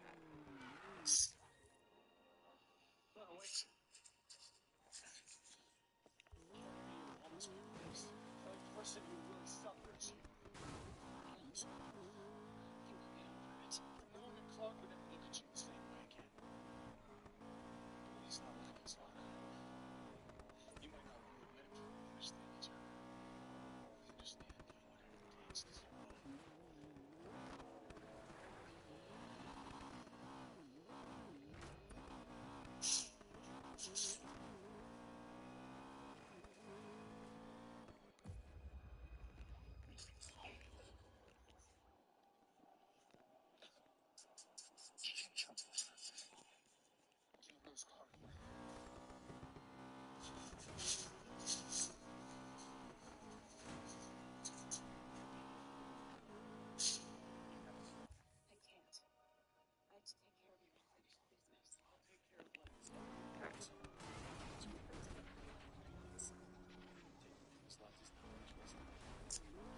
Agent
Wow.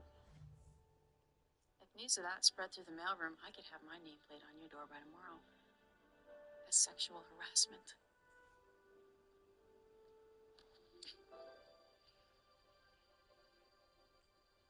But that wasn't.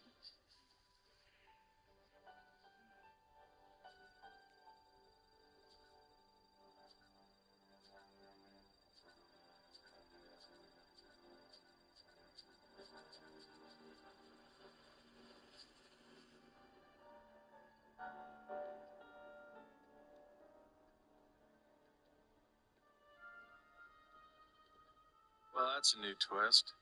Lana's sending you to do her apologies for her, especially after today. Whatever infected Lana is gone now. She's back to normal. I came here to find out if you're pressing charges against her. For breaking in or almost killing me.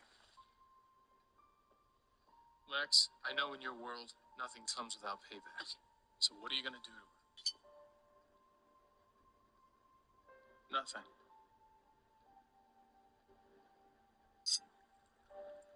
You'd never let her just walk away. You know, the ironic part of all this is I'm the one who ended up with something I wanted. Lana still has feelings for me.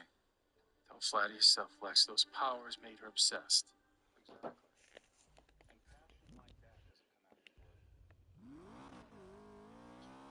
And passion like that doesn't come out of the blue. She was angry.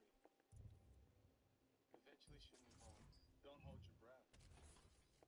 Funny thing about obsession is, catalyze everything.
substance weren't exactly conventional.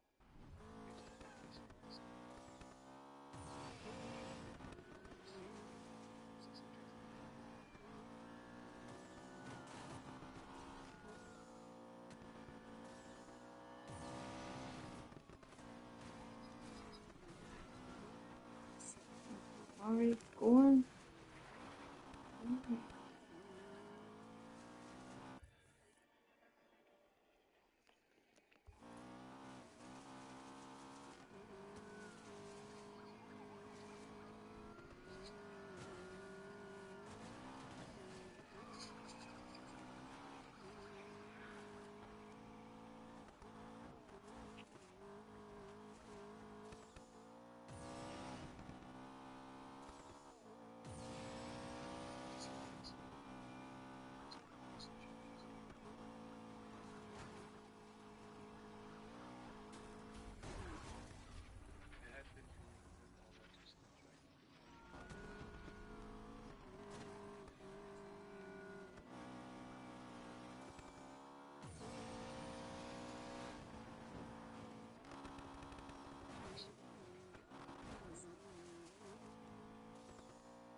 I was trying to save your life.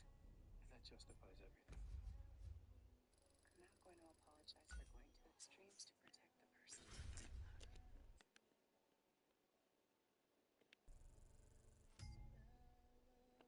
You sound like that. I sound like you.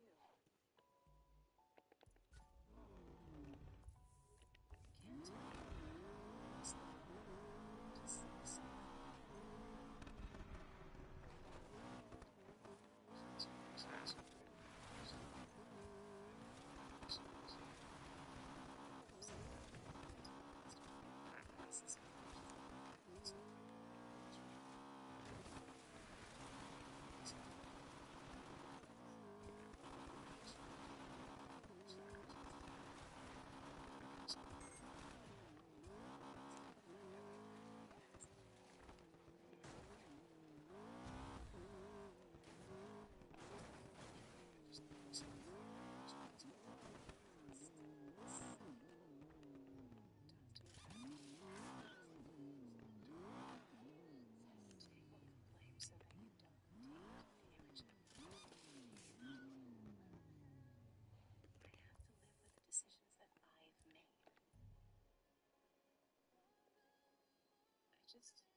was grateful for him, and he is dangerous.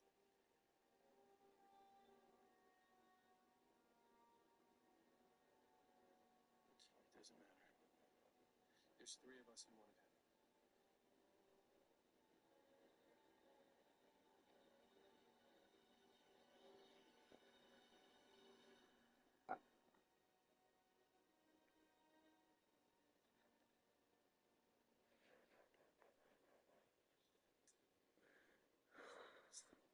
Where's the face?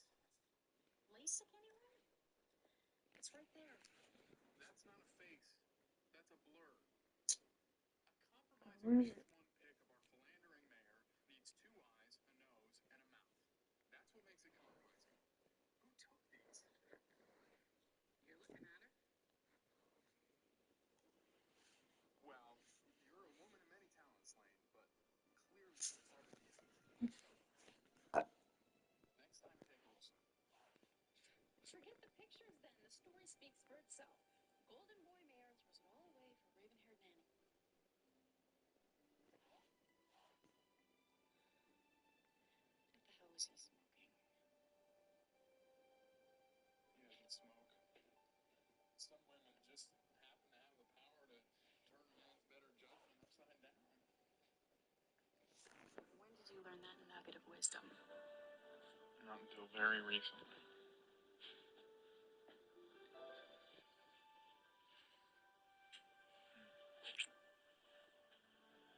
I want you to admit something.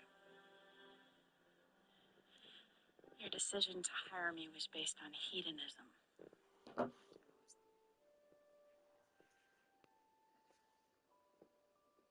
it. My job is a total fraud. But I made the decision to hire you before I ever saw your pretty face. It was an edge-of-your-seat expose on underground cage fighting. It was just a coincidence that you happened to be incredibly earnest.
I'm a better man than I was.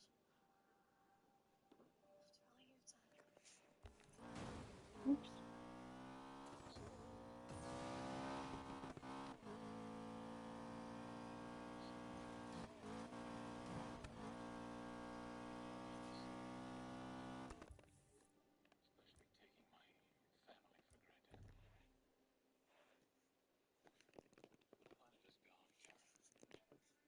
The planet is gone, Karen.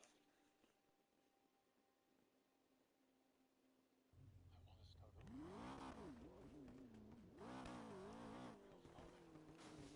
Be a real father. Can be together again.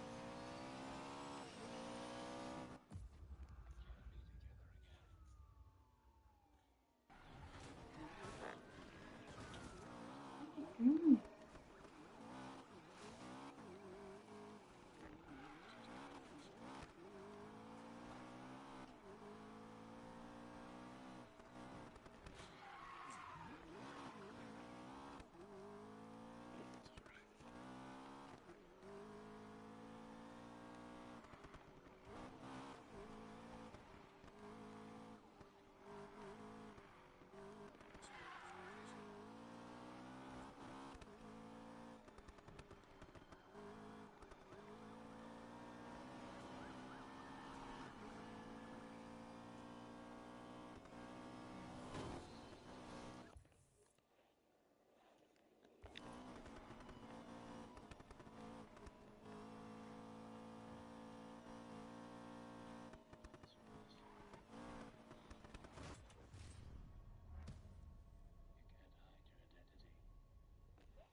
someone woke up on the right side of the bed this morning. At least I woke up in my own bed. It's not supposed to matter. I told you I was working on a story. A story about a reporter who sleeps on toilet sheets.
boardroom, just not Lois Lane. I don't get it. What's wrong with Lois Lane? Let's see if she knows her guts. It's only a matter of time before she connects the dots. Easily keep her out of our business. But that doesn't give you the right.